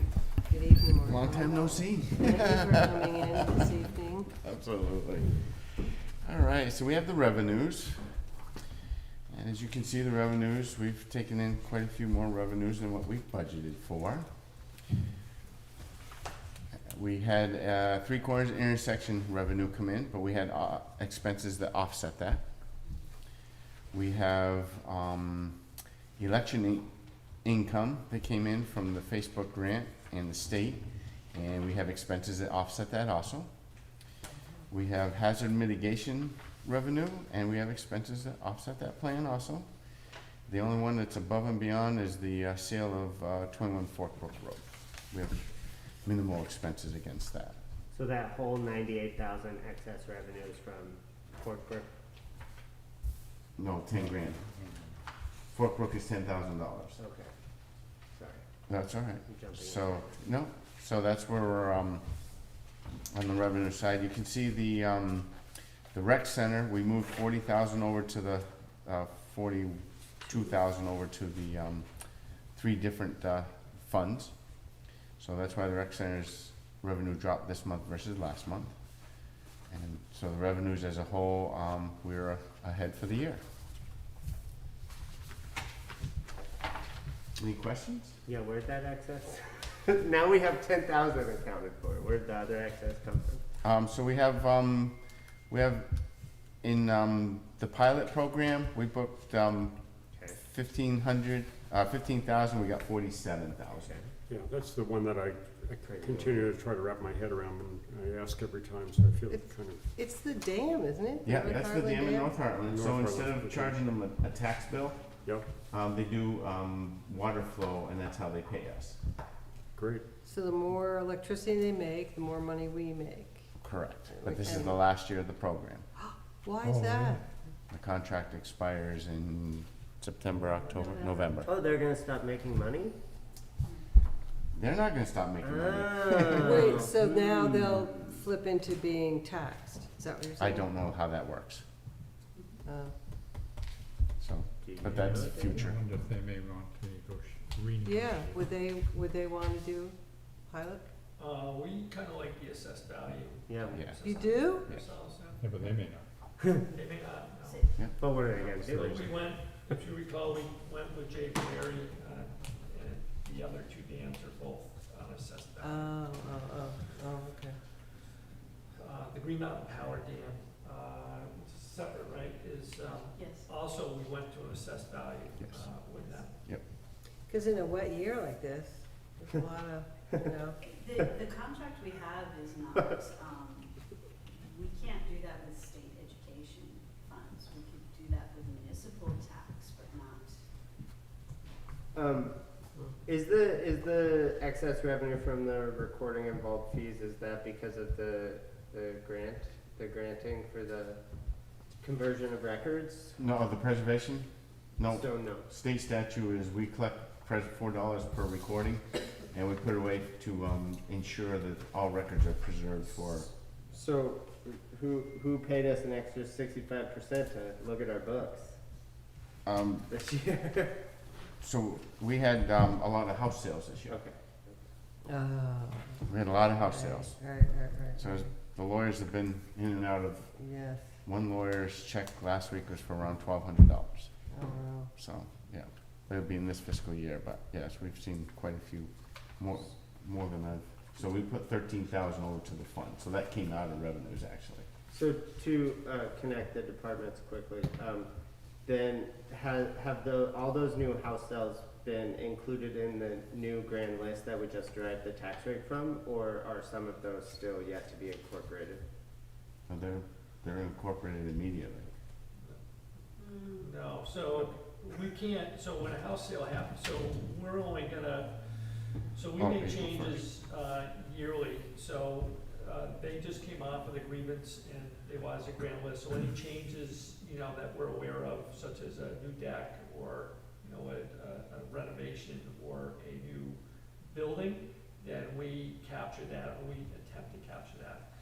The sales, Well, the sales is a different beast, and we can't just simply say, okay, those 4 houses sold at a higher or lower rate, and go out and start changing assessments.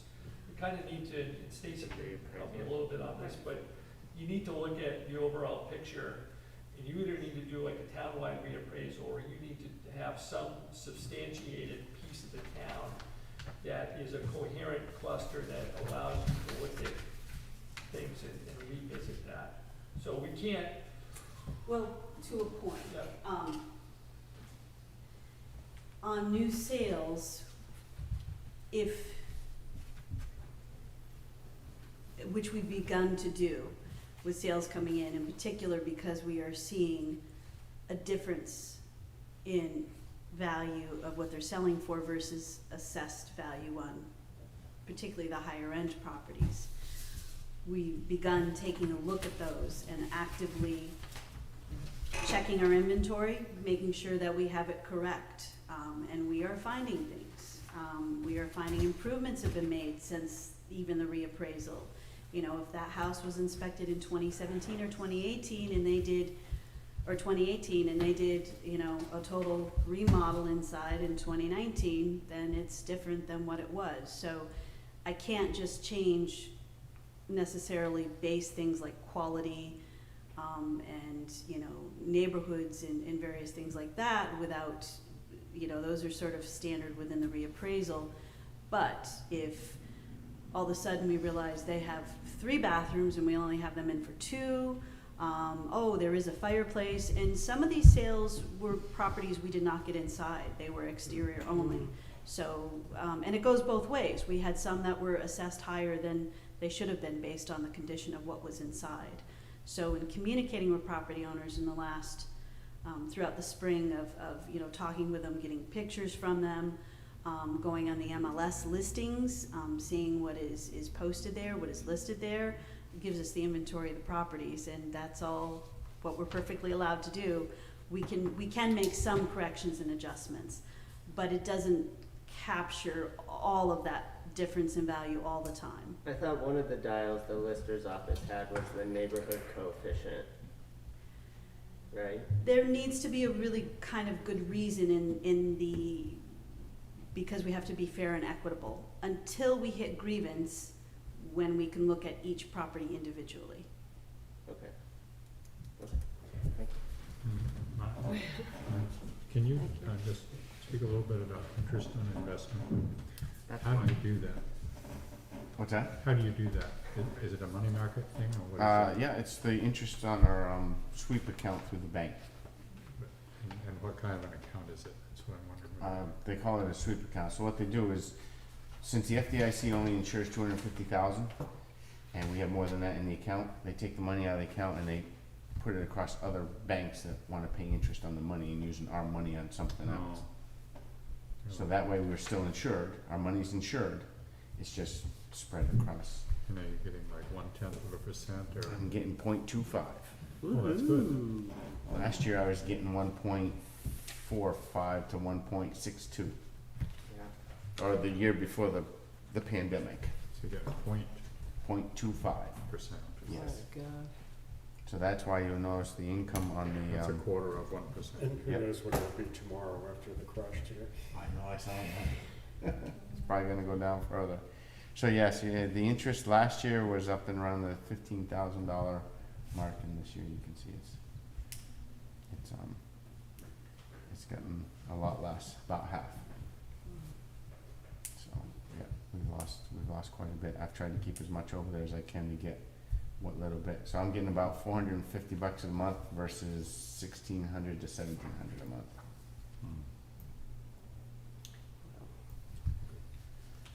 Anybody else have questions for Martin? On revenue? No. On the highway revenue, as you can see, we're up above the state of Vermont revenue. We budgeted 157,505. They had no grants last year because of COVID, so they gave every town a prorated amount. So that's why that is around 40,000 plus higher. Mace Hill Culvert, we spent $25,000 out of last fiscal year's budget. The bulk of the money was spent in this fiscal year. David twisted their arm just hard enough to get us the money before the end of the fiscal year. So we got 118,000, or the 246, but the feds finally came through. And Martinsville, just as we turned the corner into the new fiscal year last year, we had the hole over at Martinsville, and again, David did some twisting. It took him a while, but we got that just in time for the end of the fiscal year. So it propped up the highway department. Questions on the general fund? As you can see, year to date, we are ahead at this point. We have a small surplus. I'm not sure how it's gonna sugar out. The accountants are in collecting data. They'll be back next month to do the deep dive. Most of the departments stayed within their budgets for the year. We tried very hard to stay within it. As you can see under assessments, page 2 at the top, the state contract for the police and the ambulance service was down a bit for the year. I'm 2 bills behind on the state. I don't know if they're gonna get it to me in time for my fiscal year or not, so that has a potential of going up for $10,000 more, worst case in expenses. The listers, we were afraid were gonna go over budget, and they fell within their budget. Martin, just go Sure. back up a little bit. Did you just talk about the Vermont League of Cities and Towns? No, the state, Okay, because I State was police. surprised to see the doubling of the. so that, it was a NIMRIC thing. We have a button we can click to put in next year's, and when we transferred it over, it stayed in, it went into the last year instead of this year, so that has been Okay. fixed. So that will not, so if I printed you this out now, it'd be right on budget. Gotcha, okay, thank you. You're welcome, sorry about that. The clerks was over budget, with Clyde's vacation and time. As you go down through, you can see we've pretty well stayed right in budget, along each department.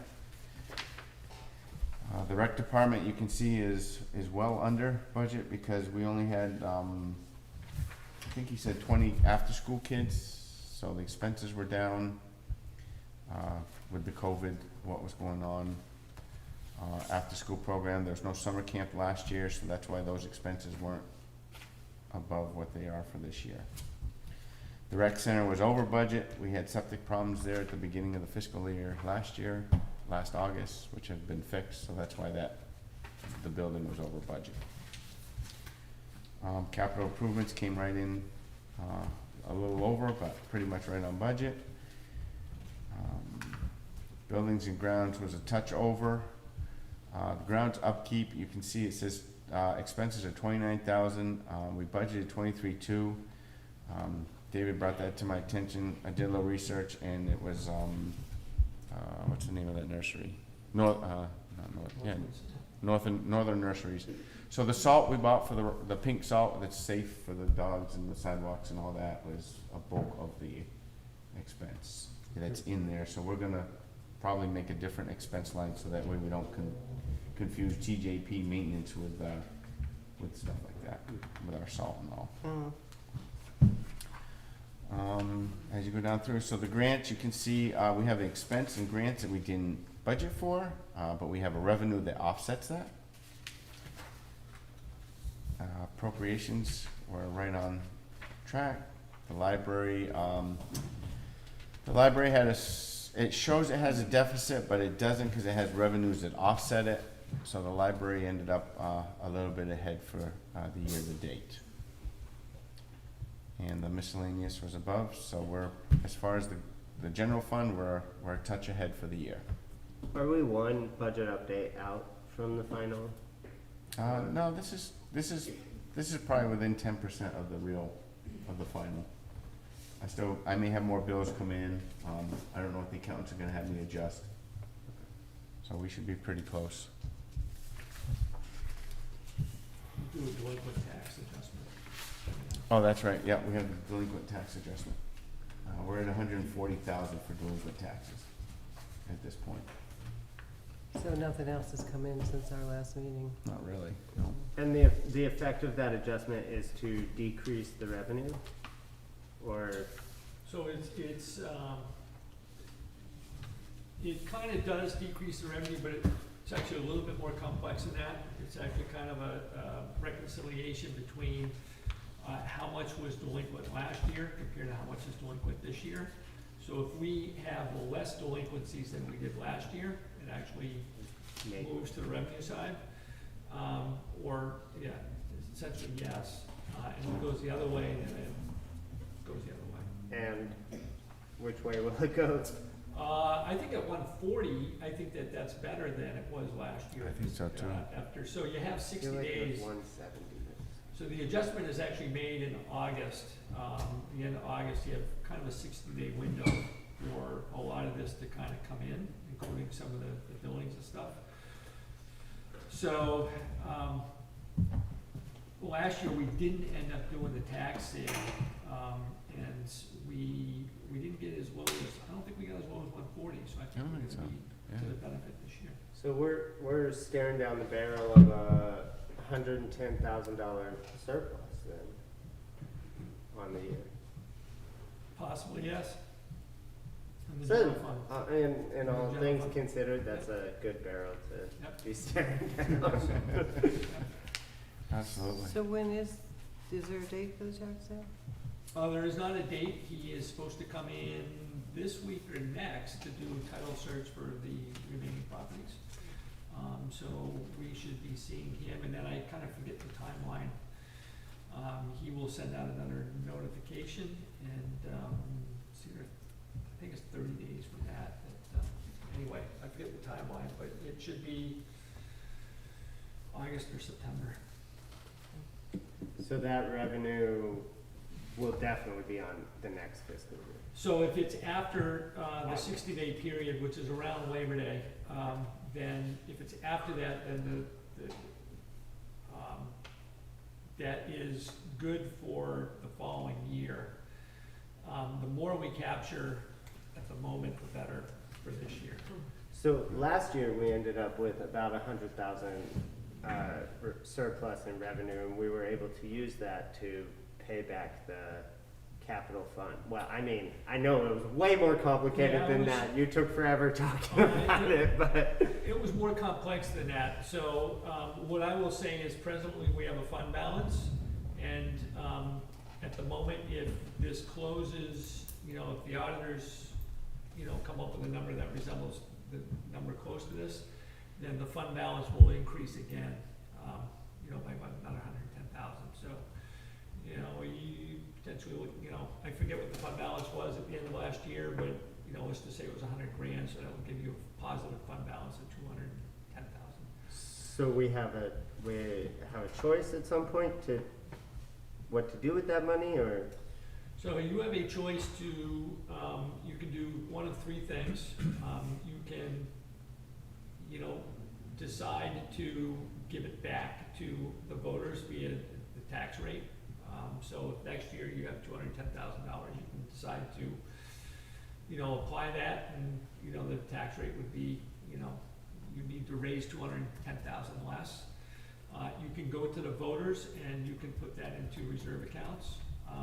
Or you can, it's not a sizable number at this point, you can kind of hold on to it in case,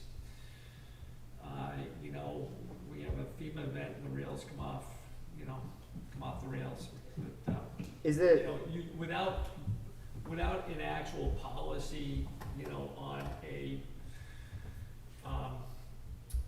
so Martin has talked to great lengths that, there's a Finance Officers Association recommendation that, you keep on hand. It's not a reserve account per se, it's just you keep a positive fund balance, essentially money in the bank above and beyond, Right. It's equity, of 15% of your general fund budget. So this year, that would put us at about 10% of a positive fund balance. No, it would be more like, we've got a 2 million,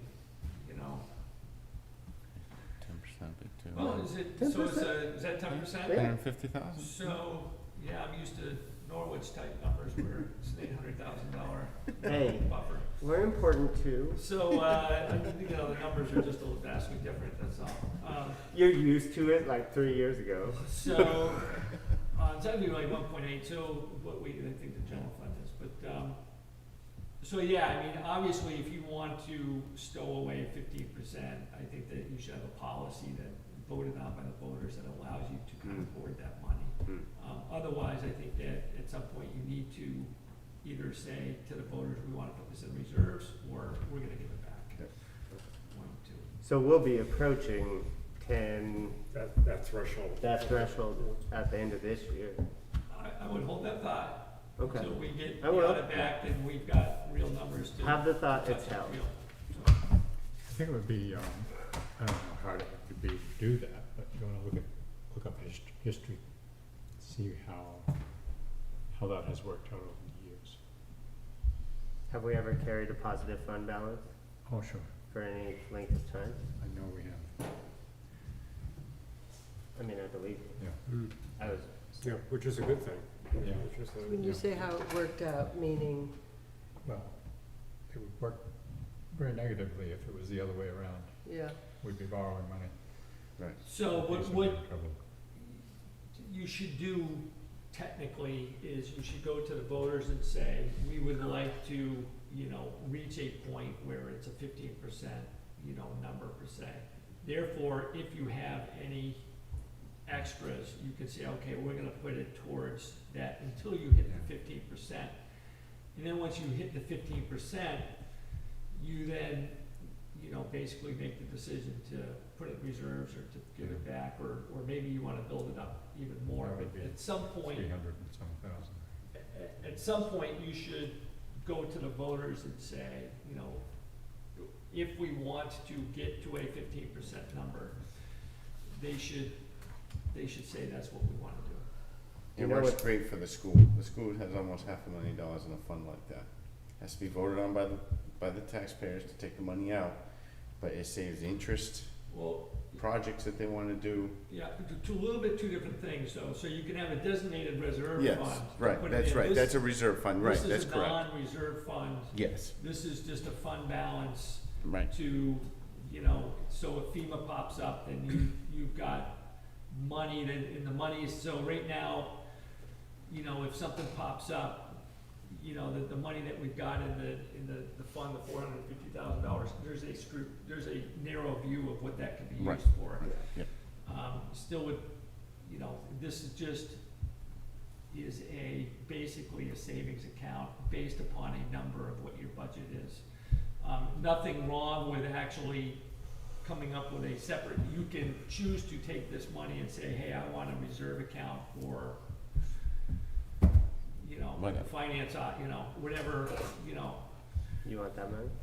for, a new highway garage or something. Right, You yeah. Say, we're gonna take excess money and put it to a new highway garage, but it's voted on by the voters, and that's what the use is gonna be. Kind of a little bit two separate things. Yeah, yeah, that's right. I misspoke. We have talked about reserve funds, Mhm. and not dared to really ask for the money a couple of times, like the fire truck thing, I think. And what was the other one? We had, about the roads. Mhm. We talked about, We did start, The road. we, Oh, yeah, very, It was in the recommendation.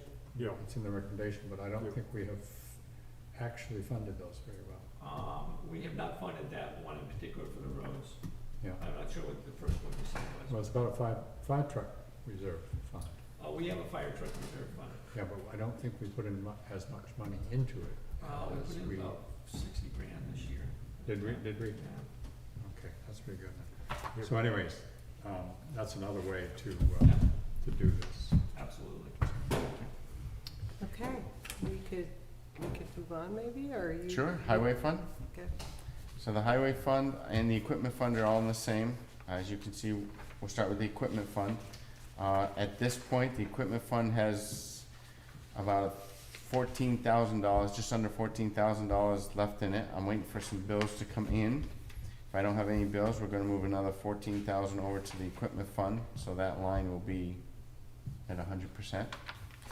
The highway budget as a whole, if you take out the equipment fund, is showing a deficit of 102,000, but we have the revenues that offset our expenses, the Mace Hill expense and the Martinsville expense. The only one that we didn't get covered was the Clay Hill Road, that collapsed on us.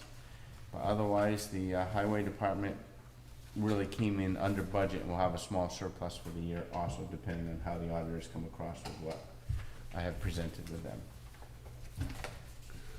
And that's pretty much all I have. Okay, questions? No? Great, Martin, thank you so much. Thank you, everybody. thank you. And now we are on to manager's notes. Just to tell you, Dave, we're about 15 minutes behind. Awesome. Yeah. So I will try and keep it, I'll try and keep it timely. Three Corners intersection, we are gonna be doing the borings, not next week. It was originally gonna be next week. It's gonna be put off a week or two. But the borings are coming together. We've heard from the utilities, with the exception of VTEL. So I will be giving VTEL a call tomorrow. We have heard from the other utilities, Comcast and First Light and Consolidated. And Green Mountain Power has at least started the process for their side of easements. They need to get a few easements in order to do some of the work around the poles. So they needed to get some easements, and they at least started that process. So that's good news. We continue to move forward. Travis Beebe, we kind of put off a highway advertising for the highway person for a few weeks here, just to see what happens with the market. We only got a couple responses, and those didn't even come to fruition, so we're a little bit on hold on that. Dave, just a general question on the highway. Yep. things. As you said, the last 3 weeks have been seen a lot of road damage, at least up in the north, up where I live. How are the roads in general? I mean, are they just a particular area up around where the storm dead center was a couple of weeks ago? Are they just really bad there, or did the whole town get hit with the rains? So I'd say where we don't have ditching is in, is interesting travels, some better than others. And places that were potholes, they're bigger at this point. It prohibits us from getting in and doing the work. The grader can't run. We can't put hot pads down, so, it's just difficult for us to even do maintenance, and yet the consistent rain just creates problems. Right. So, they're holding up okay, actually, but places that were bad are worse. Yeah. So.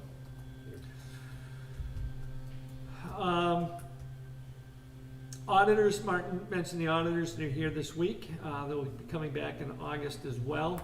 The ordinance administration position, I have advertised it in 4 places. That response, I've gotten 2 decent responses on that, but that has been lukewarm as well, just as par for course. CATV came. We're working on trying to implement the hybrid solution, kind of a live meeting, and also being able to incorporate Zoom into this, and that someone at home will be able to interact. We have some kinks to work out, so it won't be this week, so hopefully next week we'll be able to work on that some more. Is it a network problem, essentially, just the speed in this area? No, it's primarily a Damon Hall, physical, just the ability to, put new in with the old, and, making sure that it doesn't stick out too much like a sore thumb. So Dave, you need to run wires and stuff. Can you tell me briefly what that would do, how that would work?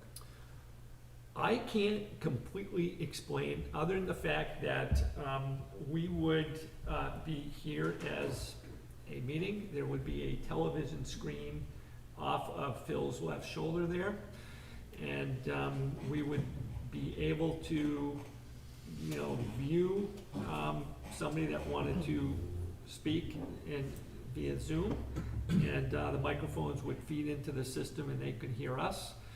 And if someone, just like we were in a Zoom meeting, if someone actually physically raises the Zoom hand, we will be notified by the CATV staff. They will be called upon, they will be unmuted, and we'll be able to hear them speak. So it's I'm not 100% sure of the final output. I know Lebanon was implementing this, and I think Hartford is implementing it as well. Yes, I I guess think that's a good summary. I'm kind of wondering why we would even want to do that, but, I'm in love with it. Yeah, Gordon, I really think it reflects the time we're in right now. The technology has caught up to enable participants who want to sort of come to be in their home to participate. If I should be away, I can be sitting here at the table on the screen. So I think it just, the technology is there, so I really think we should give it a shot. And if it feels awkward and disruptive to our meetings, we can sort of back away from it. But yeah, that's What- what I was wondering, is it possible to back out of it if it doesn't Yeah. work out? yeah, And no, I- what are the rules for this about voting if you're not here in person? One of us isn't here in person, no idea. you know? You should do a roll call. Okay, It's like, we weren't here I know. three I know, but meetings ago. remember, there were rules that allowed that, and then I think they've gone away, the state. So there's still rules that, so for instance, if there's a select board member absent and they tune in via YouTube, or in this case, it would be Zoom, there is rules to that. I believe that the roll call comes into effect. So the rule change was simply that the legislature gave the select boards to meet via Zoom and not have anybody in person. Now, you have got to, at a minimum, have either one of you or myself, or say Martin, physically present. You need to make a provision for somebody to come in the door, be able to sit there and be a part of the meeting. Technically, you could all still be on Zoom, but the ability to have a complete meeting via Zoom and not have a physical location has gone away. That went away with when the emergency declaration went away, that went away. It is hard to have a meeting via Zoom. You know, we would all kind of need, you know, a laptop or something, you know, if we didn't have what they're trying to set up here. You know, it'd just be kind of hard to make it work. So Thomas and CATV are making an effort here, and you know, I think that what I heard when we pulled the plug on it was, you know, a desire to still be able to interact, even though we're now meeting in person. And I think that there'll be a complexity to paying somewhat of attention to the monitor, but I think that personally, just like we all kind of got used to the Zoom meeting, I think that this will at some point become kind of, Generally speaking, we don't have a lot of public that shows a lot of interest. One of the things that I really liked about Zoom, though, when you were the chair, Gordon, is that since people could attend from wherever they happen to be, I think it lowered the barrier to access and allowed some more of the experts in town to join more regularly. Like Sarah Kobolinsky came very regularly, Matt Dunn came very regularly. Like people who offer expertise that the chair might want to call on to say something about. That is true. Sarah used to come Yeah. very faithfully. I mean, I bet she'll come once we get the I'm things. surprised she's not Yeah. even here, but Yeah. 'cause she and Ron came Yeah, to every meeting. every meeting in But person. what I see is that there is like night and day better to have us together. And why would we want to start chipping away at that? Yeah, no, I agree with you on that, Gordon, but again, I just, you know, I watched my granddaughter take her grade school classes this year, and there's an ease amongst a number of people using the technology, so I just think we should give it a try and just see how it. I think the whole impetus here is that, so that we can meet in person. you know, the whole impetus is, you know, if someone still wants to sit at home and watch Zoom, good for them, but you're still meeting as a group Mhm. live, and, you know, that stays intact, so I think that's kind of the whole, what we're trying to do. I was thinking though, why I miss the Zoom meetings, I could just go upstairs I know. and have my sweatpants on maybe, and, you know, That was easy. yeah. I understand that, easy You, part. you can still wear sweatpants if you want. Not with him wearing a tie, no. Hey, if you all are gonna make me dress fancy, I'm gonna dress fancy all the time. Yes, You didn't know what you were letting out of the bottle. on that Right about one. this time, I would go turn burners on the stoves and say, we're coming down the home stretch here, let's get Yeah, there. that was So- additional for town meeting. I know. I'll, just to wrap this up, so, the Damon Hall steps are not going to happen, this year. Just the lack of being able to get supplies, the whole, you know, trying to find people to work. These people are, or at least this particular contractor is behind, and, they're just trying to basically finish what they've got in front of them. And this is, a next year project at this point in time. That would open up some money to do the ADA access, you know, the local share. But I think that another thing that we need to keep an eye out on, and Martin was kind of giving me some insight on the expense to do it, is we're actually running out of fluorescent light bulbs. And we need to change these over to LEDs before we can't replace them. So I think that also opens up a window to utilize, you know, to change some of these over to LEDs and start that process, so.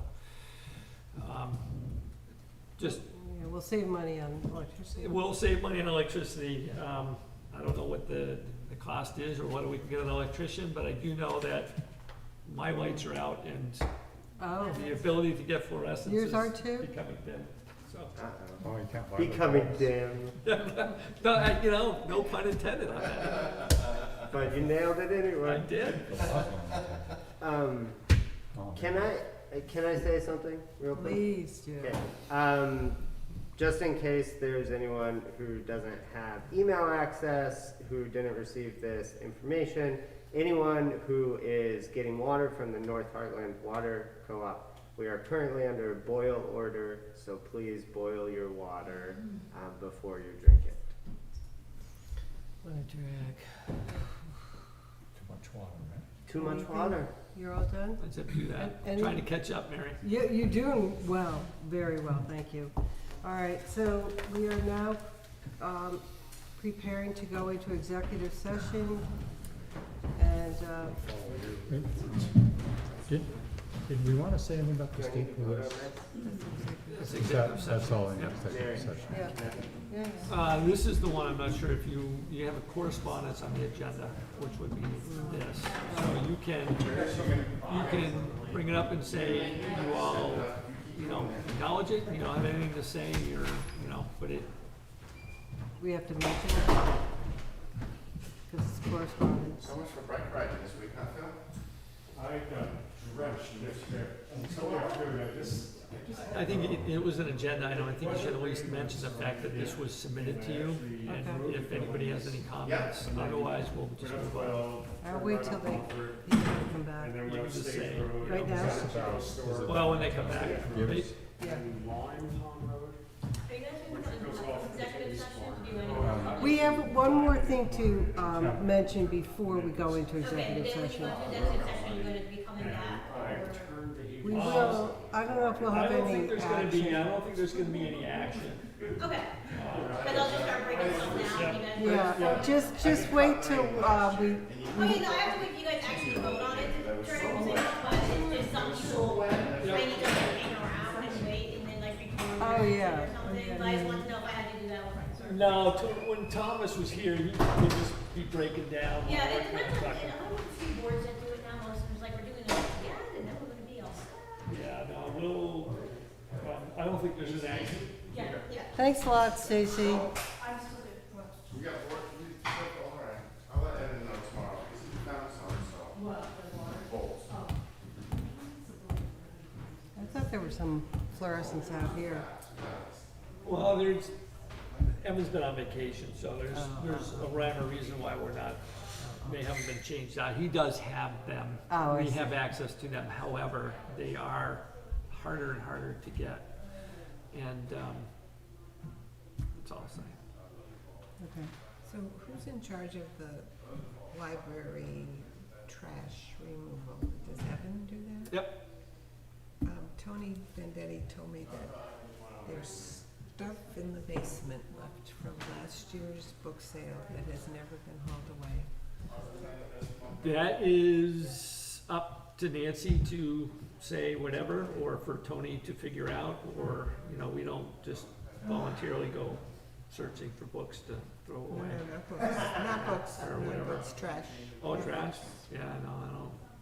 So I asked Nancy. Evan will go about in, Evan will go in and, you know, Do he's the got regular trash. whatever, particularly the last year, I think that she leaves it, and they don't want Evan to go any further, All right, does his so thing. it was, So speak if- to Nancy about it. Yeah, if, I don't know if there was a communication and it didn't get done and now everybody's forgotten about it, Well, Tony hasn't. or whatever the situation is. I can't, I'll defend Evan a little bit and say Okay, that I'm not trying to know, pin Evan. there's generally, Yeah, we have one more item to talk about I before don't we think go he into does executive every session. individual No, no, bid. no. I think that they kind of put them together and he goes in and takes the bin and takes the recycling. No, it just So- came up, Yeah, just came up. action. So we have I think that, usually if there's more, that'll get communicated to Bill and Bill will let Evan know, so. So we have an, item on the agenda, correspondence, and want to, state that we all received correspondence. And, I don't think we're gonna do anything about it, but note that we did all receive that correspondence. Yeah, and I'd like to thank Dave for making an Yeah, excellent response. yeah, I'll Yeah. second He that. spoke very well for us. Feel, the correspondent was requesting that we do certain things, and I don't think we need to do them. They were asking for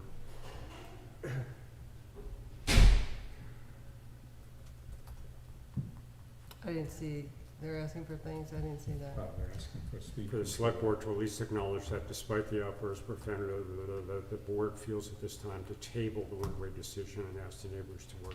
I don't think we have to do that. I think they're doing that on their own. Yeah. The physical things they want is, about the speed, I don't know how they wanted the radar thing on both ends of town or something, That's true. and a crosswalk. Yeah, I think it I would be don't know just how. great if we had some of those, whatever they're called, speed carts or whatever. I mean, you threw a number out that blew my mind last time when we were talking about it, much more than I thought. I do see more of more traveling around the area, more radar feedback mechanisms. mhm. I wonder if we could, it's a process, I know, to change speed limit.